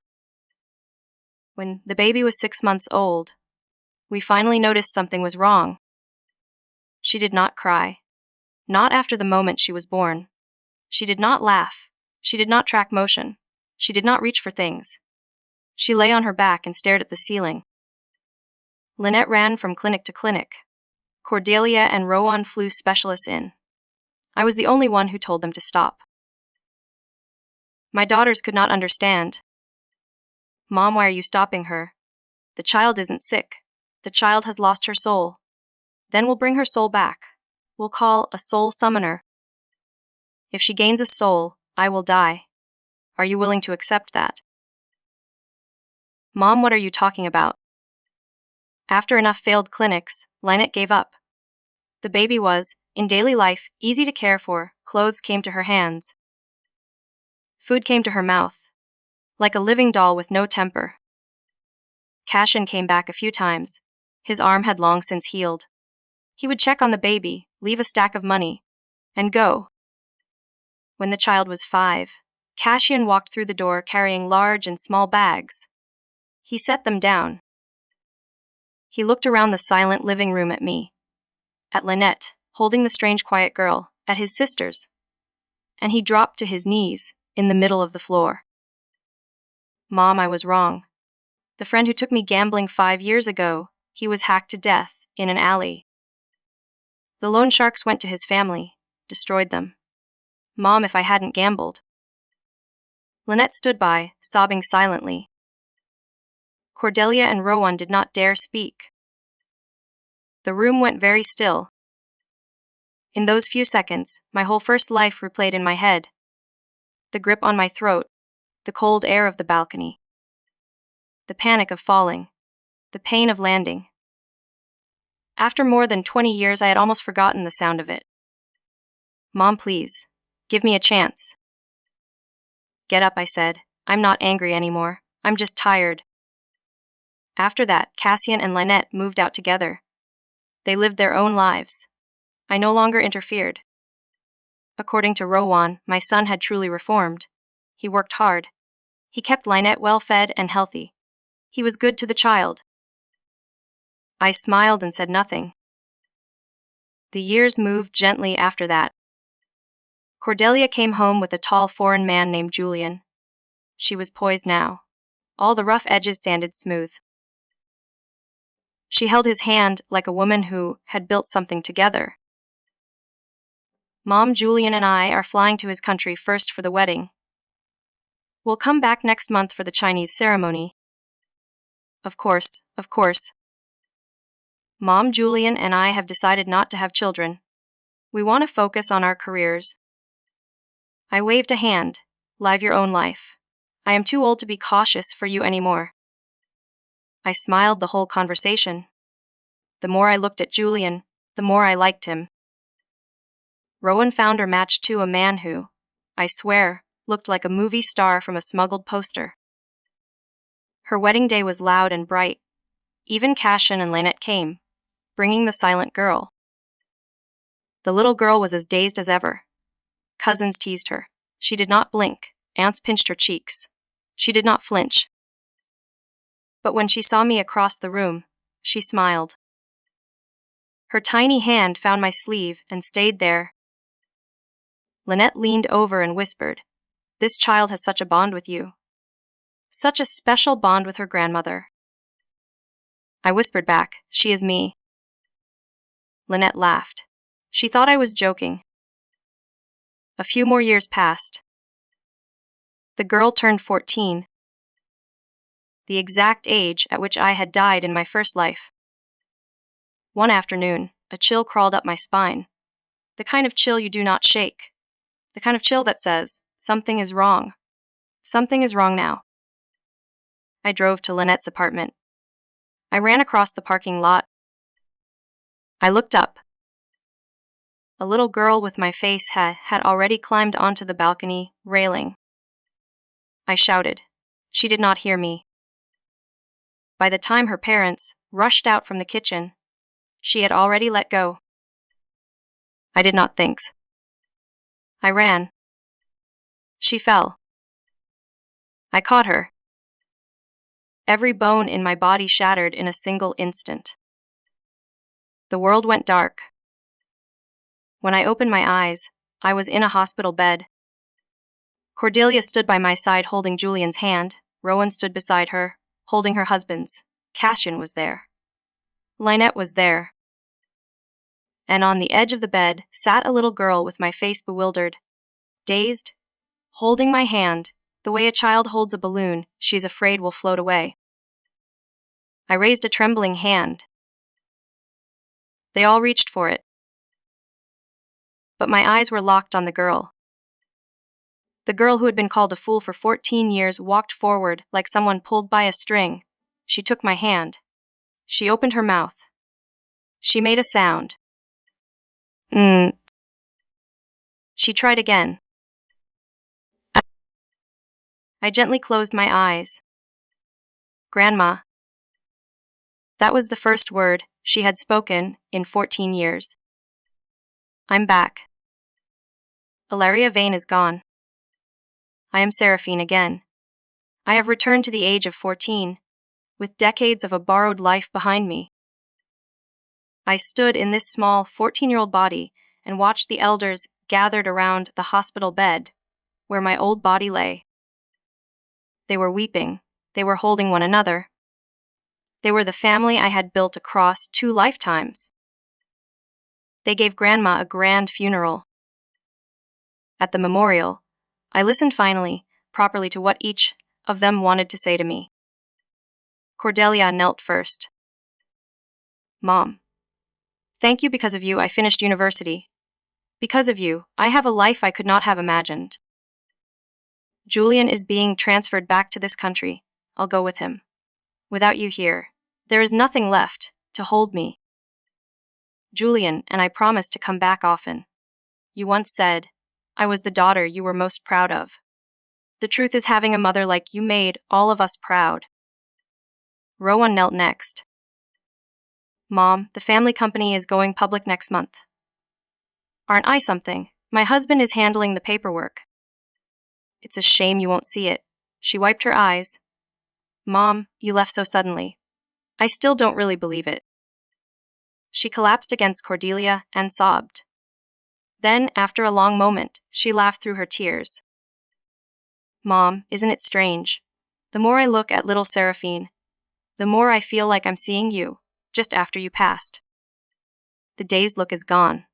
Could it really be like you always said that she is you? Anyway, rest easy. You love this girl so much in life. I will love her in your place from now on. Cassian knelt last. He slapped himself across the face. Once, twice, 3 times. Mom, I'm a piece of trash. I did not take good care of you when you were alive. So from now on you watch me. From wherever you are.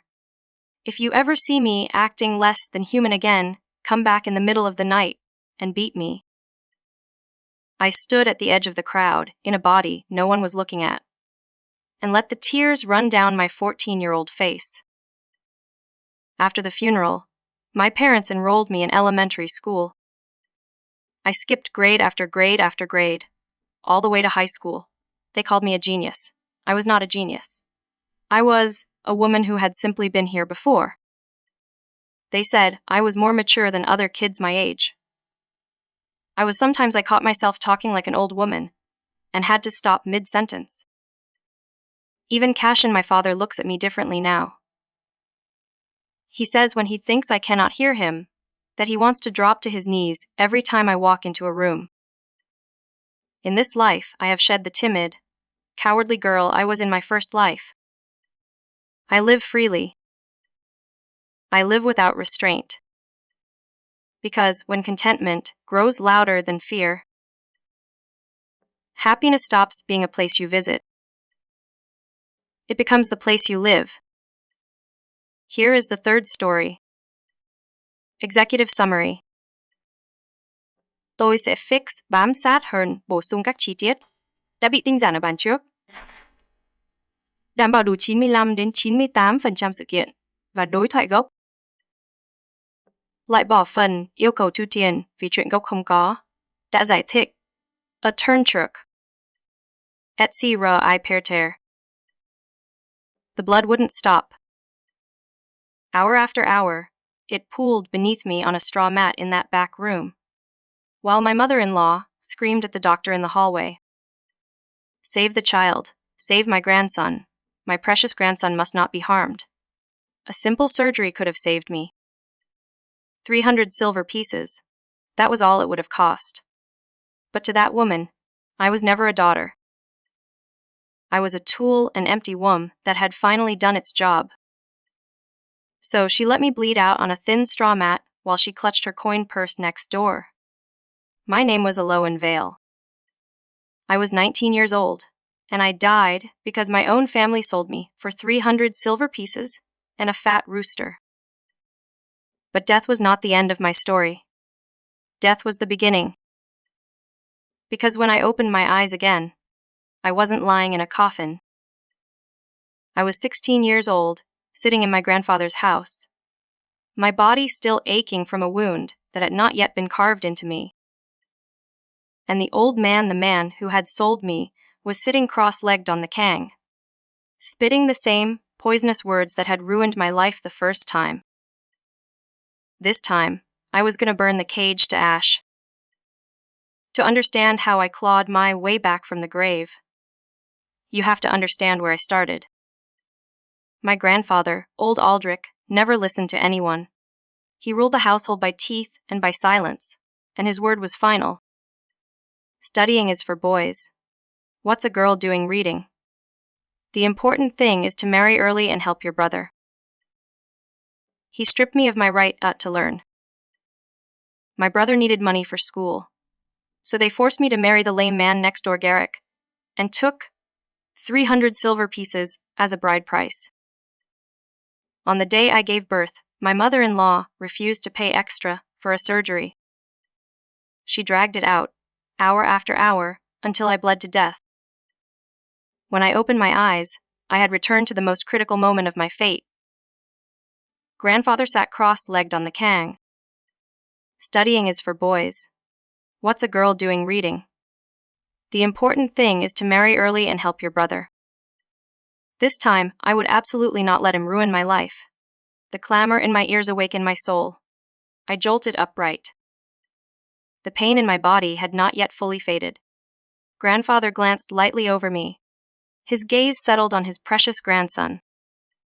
Our family is poor. The only chance for schooling must be given to the boy. Girls will just get married after finishing their studies. Sending her to school would be a waste of coin. I remembered every word. He had said this in my last life. Suddenly, he looked up and glanced out the window. Outside, the green plants grew toward the sun, full of vitality. This time I wasn't saddened by his words. Instead, I was filled with surprise. I had been reborn. My father, Edric, sat on the wooden chair. With the slightest shift, the chair creaked. My mother, Isolde, stood behind him, gently nudging him. A sharp gaze swept toward her, and grandfather scolded her. What are you, a woman, doing here listening? When have family matters ever been up to you to decide? Get out. Her hands, still red from washing clothes in cold water, gripped the rough linen tightly. Time had carved wrinkles into her face. With her head bowed, she walked away quietly, like someone of no importance. The face that should have been radiant and bright now bore only the marks of time. Hidden in her eyes was a sense of endurance, of unwillingness, of helplessness. My father's eyes flickered with heartache, but he still could not speak a single word of fairness for her.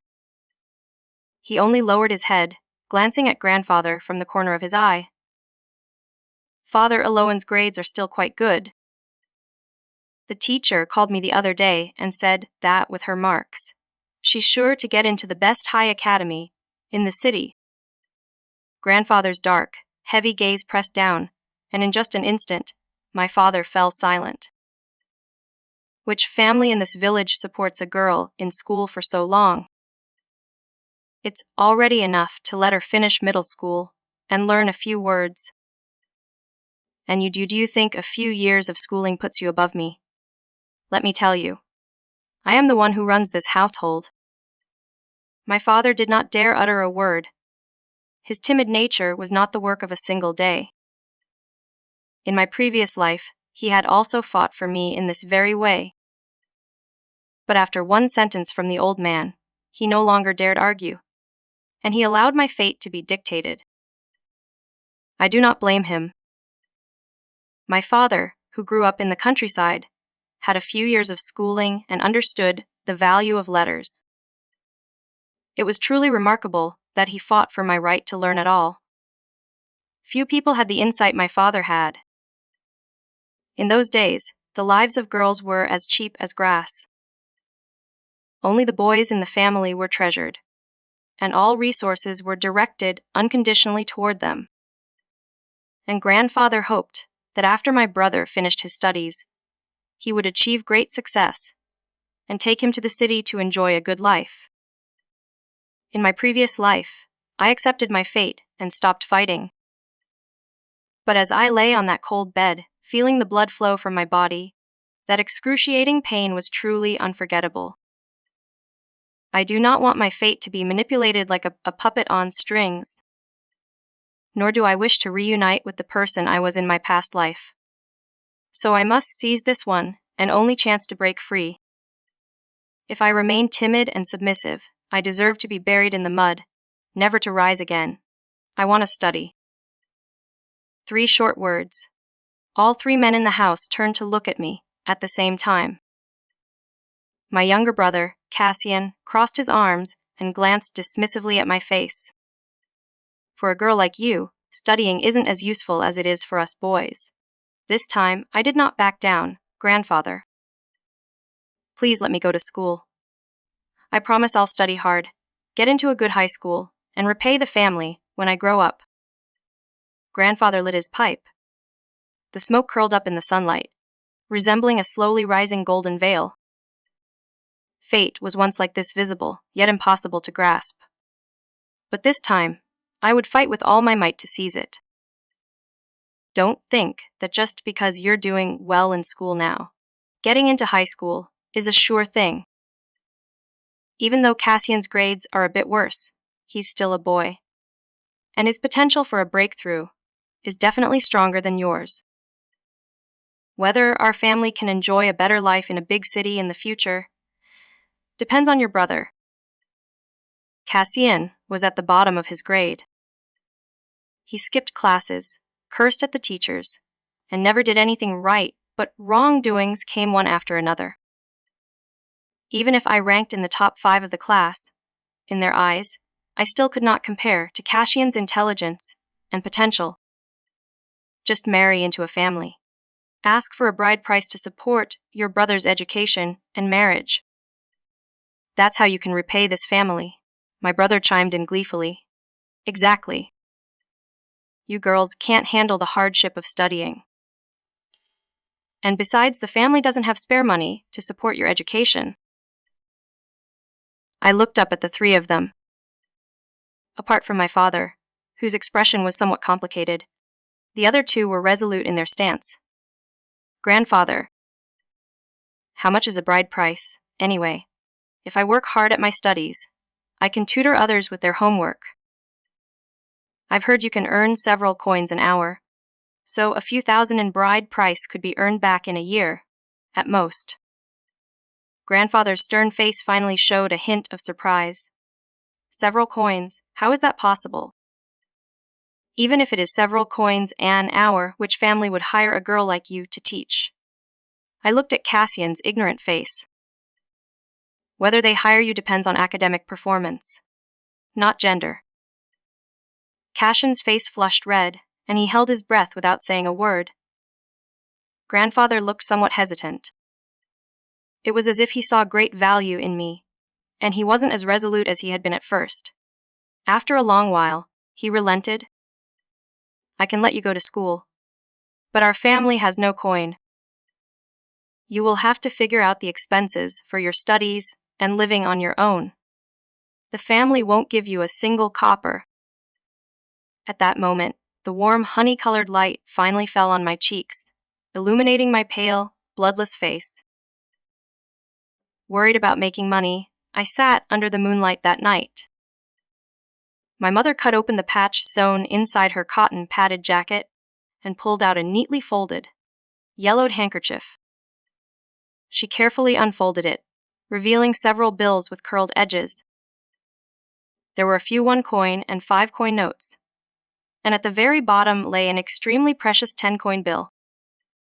In addition, there were a few smaller pieces of copper.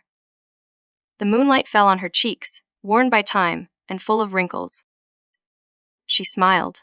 Mother has saved a bit of coin over the years. Hide it. Make sure your grandfather doesn't find out. This isn't enough yet. You'll have to figure out the rest on your own. My hands trembled as I took the money, tears welling in my eyes. Staring at the crisp 10-coin bill, my vision blurred. In the countryside at that time, few people possessed such a large denomination of paper money. My mother had been born into a family of scholars in the county town. From a young age, she had been taught to read many books. Later, when the family declined, she married my father. Otherwise, given my father's background, the two of them would have been worlds apart, with no connection whatsoever in this lifetime. In the years since marrying my father, she had endured many hardships. Coming from an intellectual family, grandfather felt somewhat inferior and envious. Now, the once unattainable presence had become his daughter-in-law. Naturally, he wanted to suppress her pride. He wanted to completely trample the well-bred lady into the mud, to thoroughly discipline her into an obedient and sensible good daughter-in-law. But I knew though her wings were broken, the pride in her heart remained. She often held me, and told me stories from the books she had read. She told me that once an opportunity appeared, I must seize it and fly outward with all my might. At that time, I was still young and understood nothing. I had failed to live up to her teachings, willingly letting my grandfather dictate my fate. But this time, I absolutely cannot let her down. Widow Malicious from next door came over to visit, and she brought a rooster with her. The surrounding crowing of chickens couldn't drown out her silvery laughter at all. My younger brother welcomed her warmly, his eyes fixed unwaveringly on the chicken, drool dripping all over his mouth. Widow Malicious's eyes darted around, and she shoved the rooster into Cassian's arms. She looked at my father and grandfather. This big rooster is the fattest one in my house. I usually treasure it dearly and can't bear to eat it. My father chuckled. It's not the New Year or any holiday. Why is my sister-in-law sending us a big rooster? My father had a friendship with Widow Malicious's husband once. After her husband passed away, he left behind an orphan and a widow to rely on each other. She was famously stingy in the village, going to any lengths to take advantage of others. In my previous life, she used this very rooster to seal the marriage contract between me and her son, Garrick. Later, she sent 300 silver pieces, completely buying out my future life. My life was worth no more than that. She put on a smile, her gaze fixed on my face. Beneath the gentle countenance lay calculation. In the blink of an eye, Elowen has grown so much, becoming more and more radiant. When will you come to my place for a meal? I'll make you some chicken soup. I took half a step back, filled with anger and fear. In my previous life, I had died because of her persistence and stubbornness. She refused to spend a single coin for my surgery, and even caused a scene outside the operating room. Save the child. Save the child. My precious grandson must not be harmed. At that moment, I knew she never cared whether I lived or died. She never treated me as a daughter. She saw me only as a tool for bearing her a grandson, and because of her stinginess, 2 lives were lost. In the end, she ended up with nothing. Grandfather immediately understood her intentions. Just say what you have to say. Look how well my son and your granddaughter match. They're both at the right age for marriage. So why not marry Elowen to my son? In those days, rural areas had a weak sense of the law, and people married very early. Teenagers could hold weddings and live together. Grandfather did not speak, calculating the value in his heart. My father looked at grandfather's expression, hesitating to speak.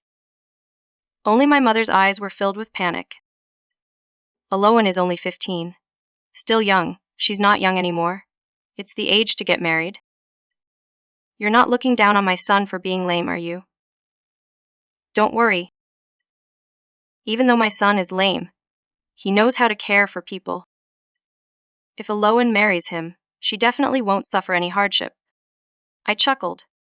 Do I know if I'm at a disadvantage or not? My father spoke up. I'm afraid that won't be possible. Elowen still has to take the high school entrance exam this year. Widow Malicious exclaimed, slapping the table with a loud bang. What's the point of a girl studying? Why waste that money? Isn't your son going to school too? Sending both children to school this tuition is a huge sum. We're not exactly a wealthy family. How can you afford to send 2 children? She glanced at me sideways. All right then. I'll add another 300 as a betrothal gift. That should be enough for your son's tuition. Grandfather's expression softened. Only my mother and I were still fighting. I won't get married. I want to study and earn money in the future to repay grandfather, father, and mother. How much money can a girl earn after studying? She'll just end up getting married and having children anyway. It's a waste of time. Our voices were ultimately drowned out by the voices of several grown men. My younger brother even clamored to eat the big rooster. Grandfather, feeling sorry for his precious grandson and unable to resist the temptation, nodded and agreed to the marriage. In an instant, the sky above my head collapsed. Grandfather, you promised me you would let me go to school. Grandfather sat on the kang, never letting go of his pipe. His eyes were sunken deep into their sockets, with wrinkled eyelids drooping down.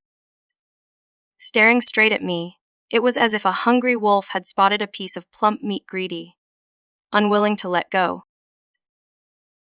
Whether you can get into a good high school is still uncertain. And whether you can earn money to repay this family is also unclear. Why not take the benefits right in front of us now? Do you know how much that 300 is?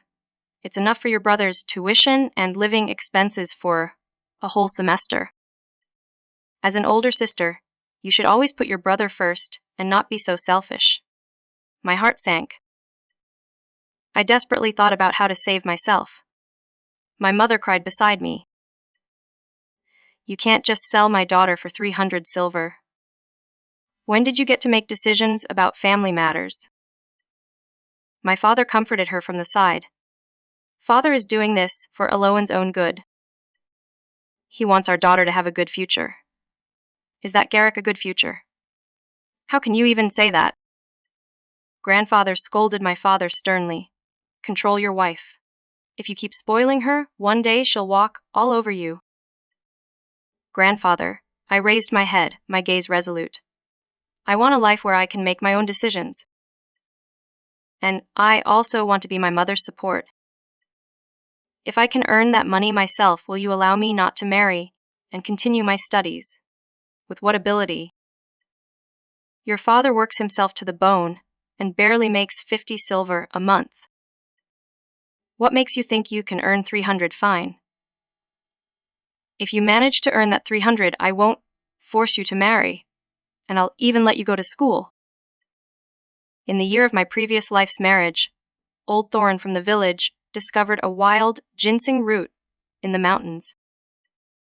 He sold it for the high price of 3,000 silver pieces, which shocked the entire village. Almost every household mobilized their members to search for wild ginseng. Only one family managed to find one. The rest ended up with nothing. At that time, I also participated, but I brought nothing back. I still remember Widow Malicious's expression. You useless thing. Finding a wild ginseng is so difficult.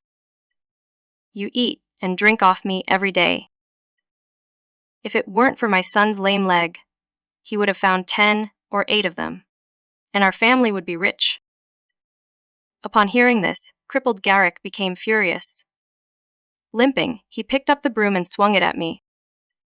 At 5 in the morning, as the rooster crowed, I got dressed and got out of bed, picking up the iron shovel. I tucked away a few pieces of dry rations, filled 2 flasks with water, and headed toward the mountain. I remembered that old Thorin most often went to the forest in the east. Along the way, I used stones to mark the path at regular intervals. But I still got lost from dawn to dusk, and then to sunset. I walked through many places but found no trace of wild ginseng. The pitch-black mountain forest made it impossible to see the path. I could only grope my way to a slope by the moonlight and curl up, praying not to encounter any wild beasts. I still had 2 pieces of dry rations and a bottle and a half of water in my pocket. These were my last means of survival. The wind, like a soul-sucking demon, wailed mournfully in the night sky. My heart trembled, but I had no regrets. To be trapped was death. To fail to find the wild ginseng was also to await death. Rather than living a meaningless existence for a few more years, it would be better to be buried in this mountain and in the coming spring, to bloom with the lush green renewal of the forest. I would rather be a female eagle, soaring through the 9 heavens, and falling in the solitary wilderness. I refused to be imprisoned in a cage, to be observed and toyed with. The first rays of morning sunlight fell on my face, dispelling the chill in my heart. I ate half a piece of dry rations and continued onward. 3 days and 3 nights, almost exhausted. Heaven rewards the diligent, and I found the wild ginseng. Dig the soil deep. Slowly uncover it with your hands. A small wild ginseng lay in my palm. Tears welled up in my eyes. Relying on memories from my past life, I boarded the village passenger wagon, heading to the county town. The merchant took advantage of my young age and only offered 2,800. I didn't dwell on it. After replenishing my energy, I returned to the countryside. This trip took another 2 days. I took out 500 silver pieces, and the rest of the money I wrapped in rags and hid in the soil of the mountain forest. When I got home, my mother hugged me tightly, as if she were going mad. Her hair was half white, and her face had many more wrinkles. It was as if she had aged 10 years. "Where have you been all these days?" I thought as she spoke. A series of sobs followed. Guilt reached its peak in my heart. I comforted her, vowing to study hard and take her to the city for a better life. Grandfather, father, and brother stood behind her, each with a different expression. My father did not scold me, but he also did not speak. I noticed his hair had also turned a few strands white. My younger brother, on the other hand, looked somewhat pale and plump, with yellow grease stains around his mouth. He must have taken advantage of my absence to slaughter and eat the chicken Widow Malicious had given our family. "I thought you were going to run away. You scared me to death. I've already eaten that chicken. And if you ran off, our family wouldn't have a chicken to return to Widow Malicious." Grandfather's expression turned serious. "You little rascal. How dare a girl like you run around outside? Aren't you afraid of running into bad people?" "Bad people? Aren't you the bad people? You forced me to take desperate measures. We've already accepted Widow Malicious's money. Pack your things, and I'll take you to her house later. From now on, you'll be part of her family." I stood up, looking directly at them. "You said that if I earned this money, you wouldn't force me to marry, and you'd let me continue my studies." I opened my hand. 500 silver pieces appeared in my palm in an instant. The air froze. Only the sound of heavy breathing. "Where did you get so much money? Tell me, where did you steal it from?" "This is money I earned myself. Impossible. How could a girl like you earn so much money?" The moment grandfather denied it, his anger surged, and his finger pointing at me trembled uncontrollably. You shameless thing. You must have gone out and done something bad. Right, 5 whole days? Tell me, how many men did you find? My father and mother were even more terrified, their faces ashen, though my mother had an extra layer of despair. As I listened, I felt anger in my heart, but even more so disappointment. The world is unfair to women. It's taken for granted when men earn money. But when women earn money, it's assumed they've sold their bodies. Why does such discrimination arise among fellow human beings? This is the money I earned from selling wild ginseng. I went to the county town these past few days. Here are the wagon tickets for the trip. I showed them the receipt. Grandfather and my younger brother were stunned. Mother and father visibly relaxed, and when they looked at me, there was an extra touch of admiration. The news that I had earned 500 silver in 5 days reached Widow Malis's ears. She stormed into our house, took back the betrothal gifts, and even demanded an extra 10 silver as compensation for the rooster my family had eaten. She looked at me with disdain, sneering. She curled her lips. Oh, I really didn't know your daughter was so capable. Able to leave for the city on her own, and even get her hands on 500 silver. Who knows what shady business she's been up to? My mother defended me. Don't you dare slander my Elowen. She earned that money by digging up wild ginseng. Wild ginseng. How come I've never seen it in the mountains? Did she just get lucky and dig it up? Is there any witness? The whole family was left speechless by the retort. And indeed, I had no evidence to present. I wouldn't dare marry such a capable daughter-in-law. Who knows, she might end up cheating on my son one day. I sneered mockingly. Sour grapes, widow.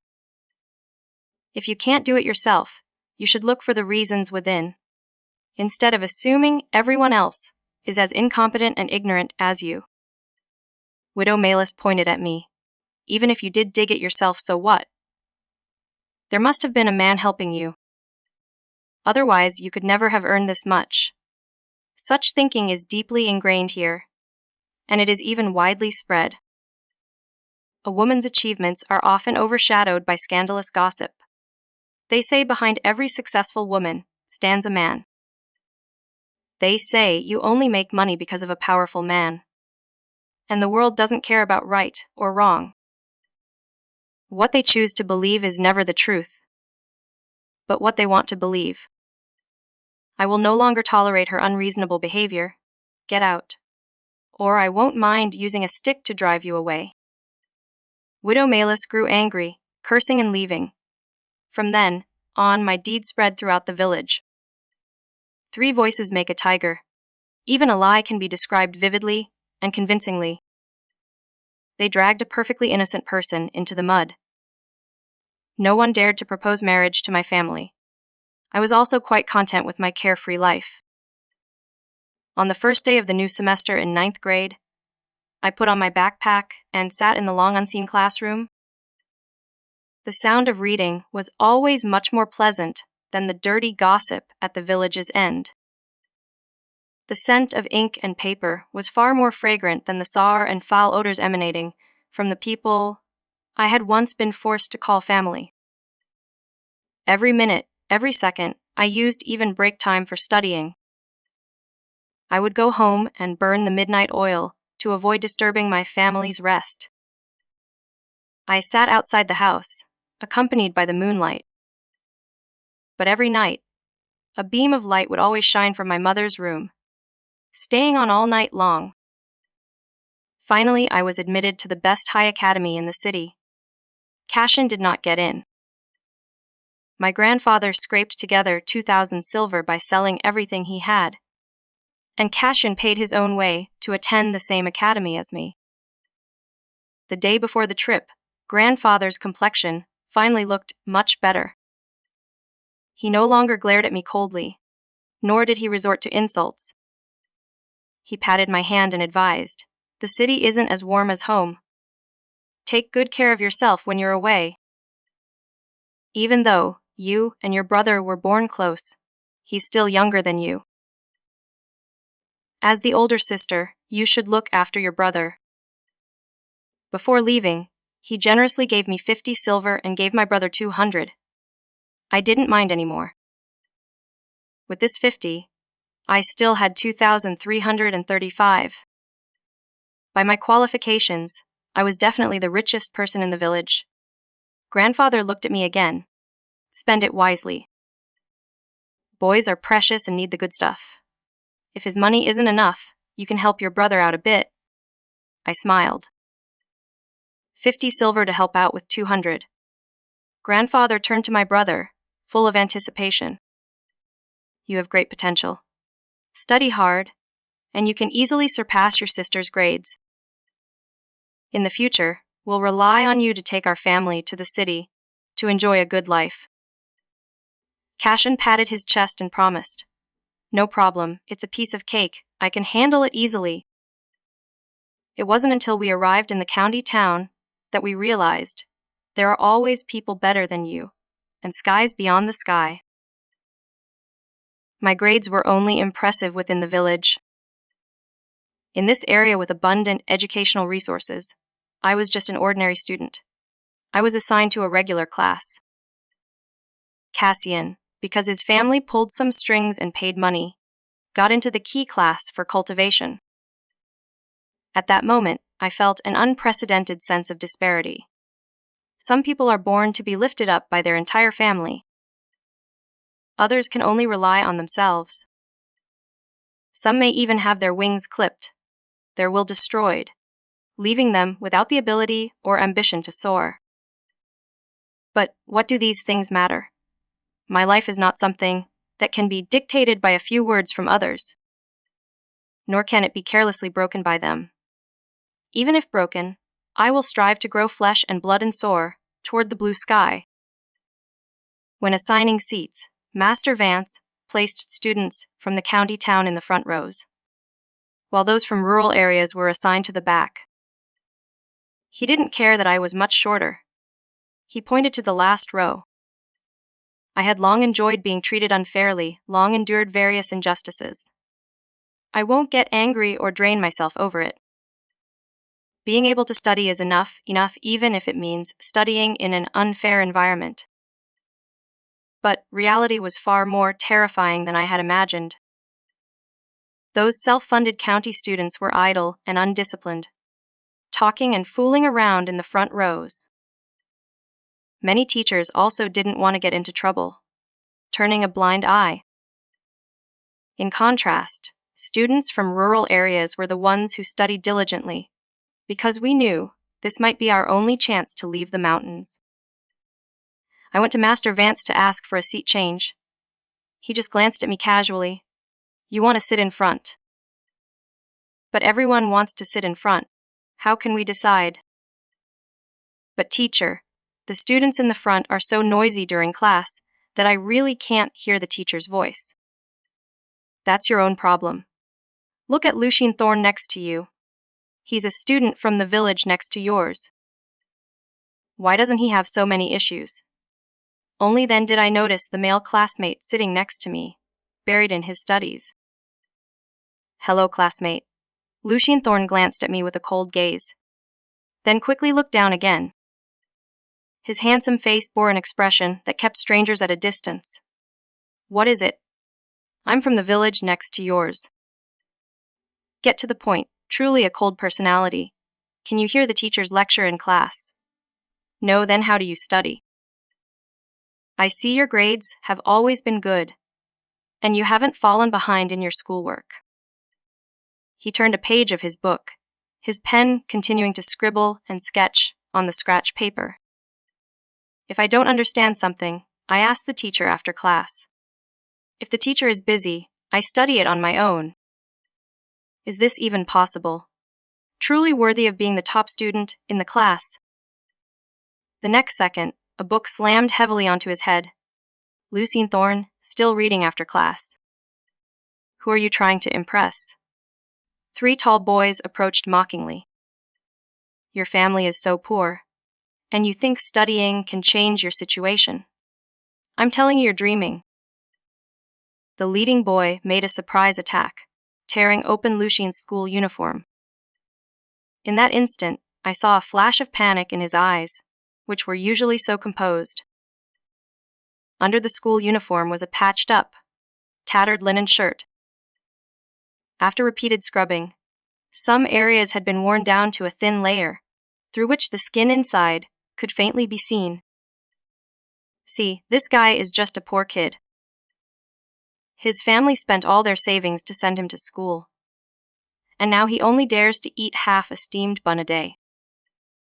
Lucien's eyes turned red as they continued to flaunt their arrogance.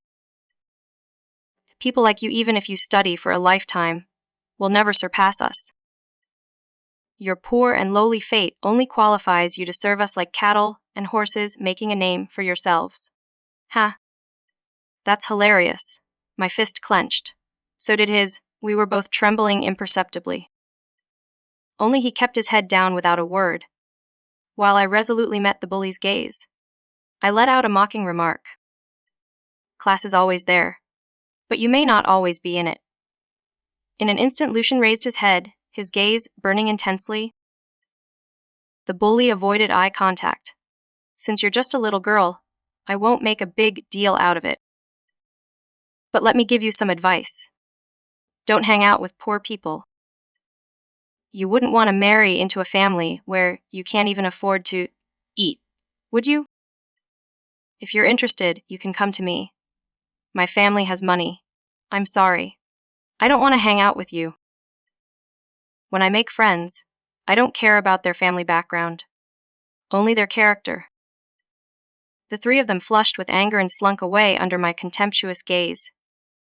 Lucien sat at the table, his face flushed. After a long while, he finally met my gaze. You are very brave. I don't have the courage to confront them, like you do. Lucien, we have nothing to lose anyway. So why fear taking a risk? He stared at me in a daze. In the gaze I missed, there was a raging fire burning. I took the book and went to find Master Vance. Didn't I explain this question in class? If you don't pay attention, why come ask me? His eyes swept over me twice with a hint of disdain. For rural girls, like you, even if you're taught, you'll just go back to take care of a husband and children. What's the use of learning this? After saying that, he stared at my face for a moment. Your looks are decent. Well, that Bran in our class comes from a fairly good family. If you're interested, I can introduce you. For a moment, I was stunned. Since when did a place for teaching and nurturing become a matchmaking agency? Moreover, that Bran was overweight and shorter than the shortest girl in the class, either inherited or diseased from childhood. I had always held teachers in high regard, but this time, I realized not all teachers are gardeners who nurture and educate. A profession cannot conceal one's personal character. Teacher. I'm here to study, not to find a partner. I'll just pretend I didn't hear what you said. Are you getting too full of yourself? Master Vance, that's going too far. Across from them, Mistress Elara, who taught the advanced class, looked stern. As a teacher, one should focus on teaching and nurturing students, not meddling in their personal lives. She looked at me with gentle eyes. I know it's incredibly difficult for a girl to break free from the mountains. The fact that you've made it out proves your perseverance and talent are exceptional. Stay true to your own ideas. Don't let others' words sway you. I felt deeply grateful. Receiving recognition from such an outstanding teacher filled me with an unprecedented sense of excitement. The gaze directed at her was unprecedentedly intense.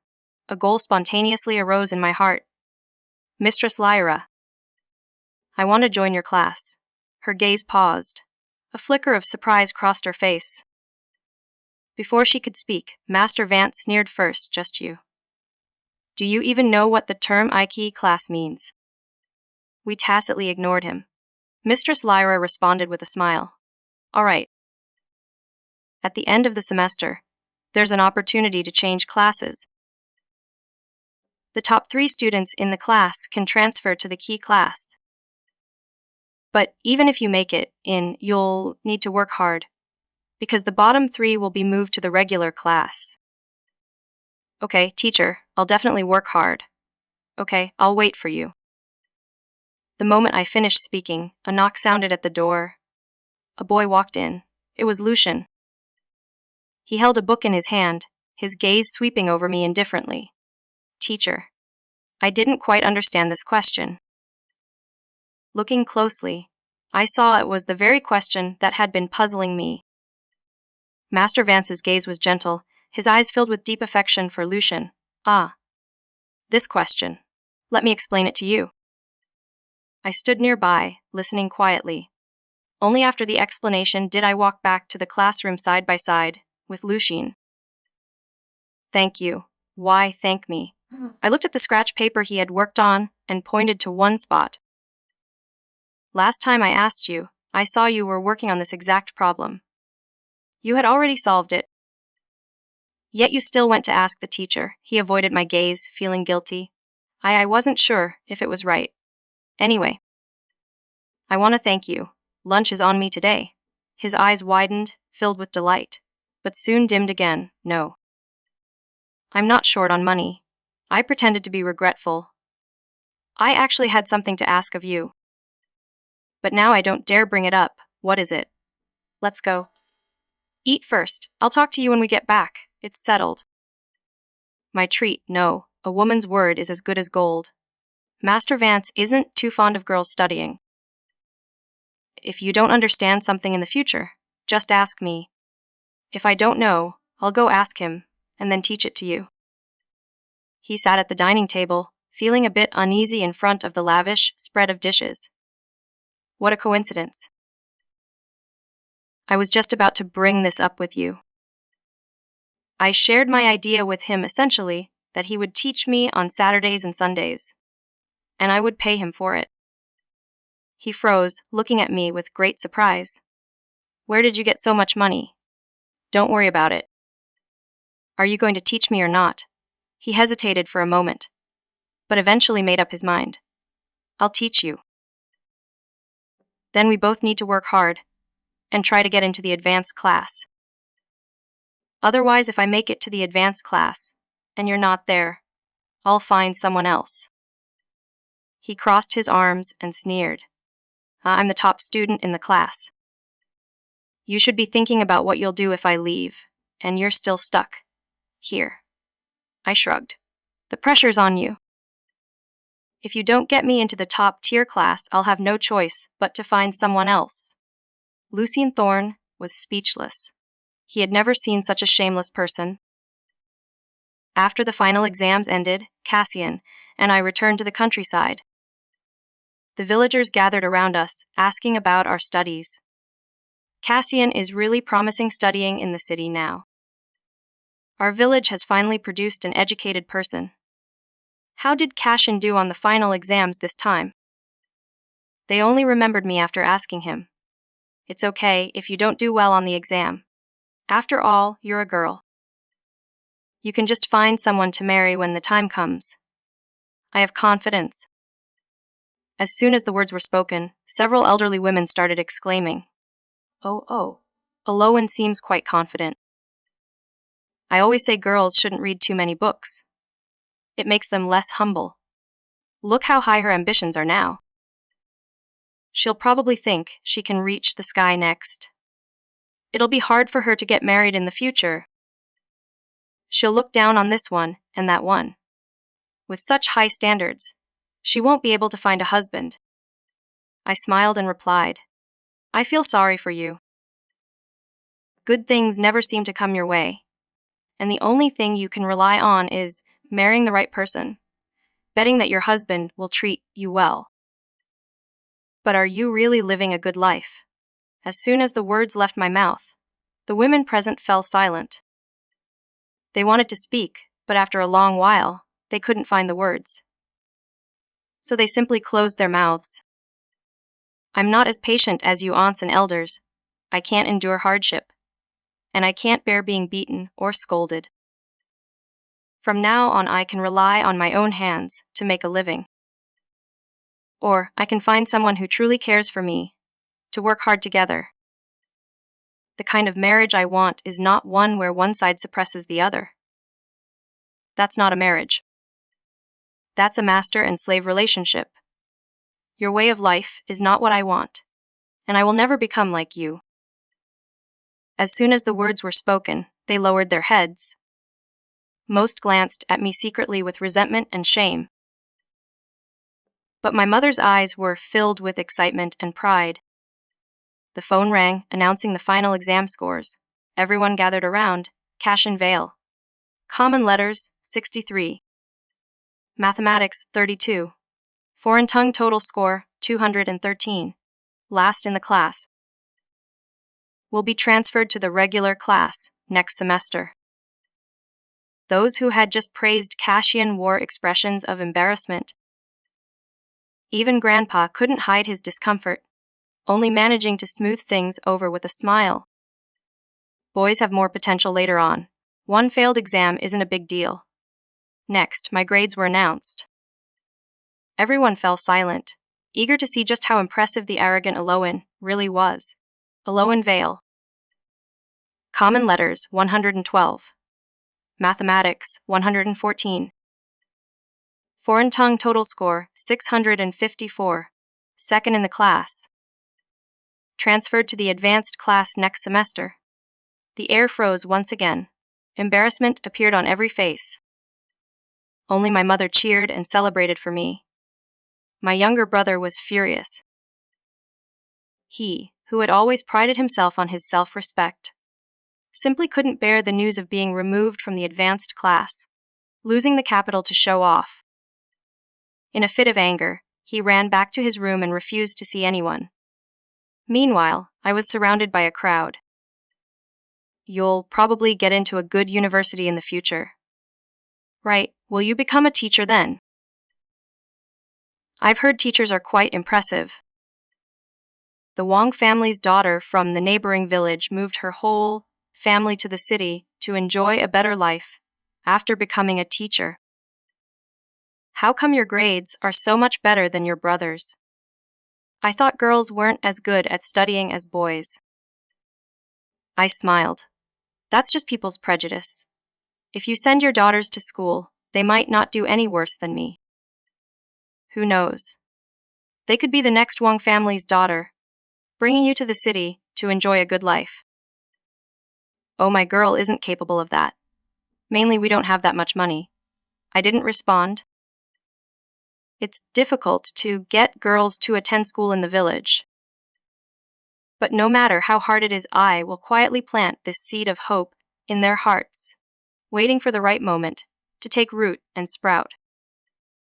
That way, countless girls trapped at home can step out, breathe fresh air, and find their own lives. Both Lucian and I were admitted to the advanced class in the days that followed. We helped each other. Our grades steadily improved. After the college entrance exam, we both got in top-tier universities, chose our dream schools, and headed toward an unknown future. I thought we would lose contact after that, until one day, we met at a technology company. He froze, looking at me with the joy of a long-awaited reunion. What a coincidence, you work at this company too. Yes. I didn't expect you to be here, either. He straightened his clothes and extended his hand. Let me reintroduce myself. I'm Lucian Thorne. I'm very happy to be your colleague. Our hands clasped tightly, as if recalling the countless days and nights we once struggled through. The world of new technology rose and developed rapidly. I seized the opportunity to switch to commerce, made a fortune, and took the chance to bring my mother to live in the city. After graduating, my younger brother had been idle at home and still hadn't found a wife. Grandfather was so worried that he fell ill, and my father was too concerned to leave, staying in the countryside to take care of him. Mother said that grandfather felt very guilty. Guilt almost destroyed you once. My heart didn't waver in the slightest. Crocodile tears won't make me forgive him. I can only try hard not to recall, not to get hurt again. Mother also said that when she left, several aunts and grannies in the village were extremely envious. They kept praising me for being filial and successful. They envy you, saying they wish their own children could be as accomplished as you. Some regret not letting their daughters continue their education. Others are starting to consider whether they should send their daughters to school. Their hearts were in turmoil at this moment. Tears streamed down my cheeks. I know when the first role model appears in the village, everyone thinks it's luck. But when the second role model appears, that becomes the hope everyone envies and chases. So that is my story. The life of a girl who was sold for 300 silver pieces, who was buried in mud, and who came back with a fire that burned every cage to ash. If you've made it this far, tell me, what would you have done in her place? Share your thoughts in the comments below. If you like this story, don't forget to like it, share it, and subscribe to the channel. See you next time.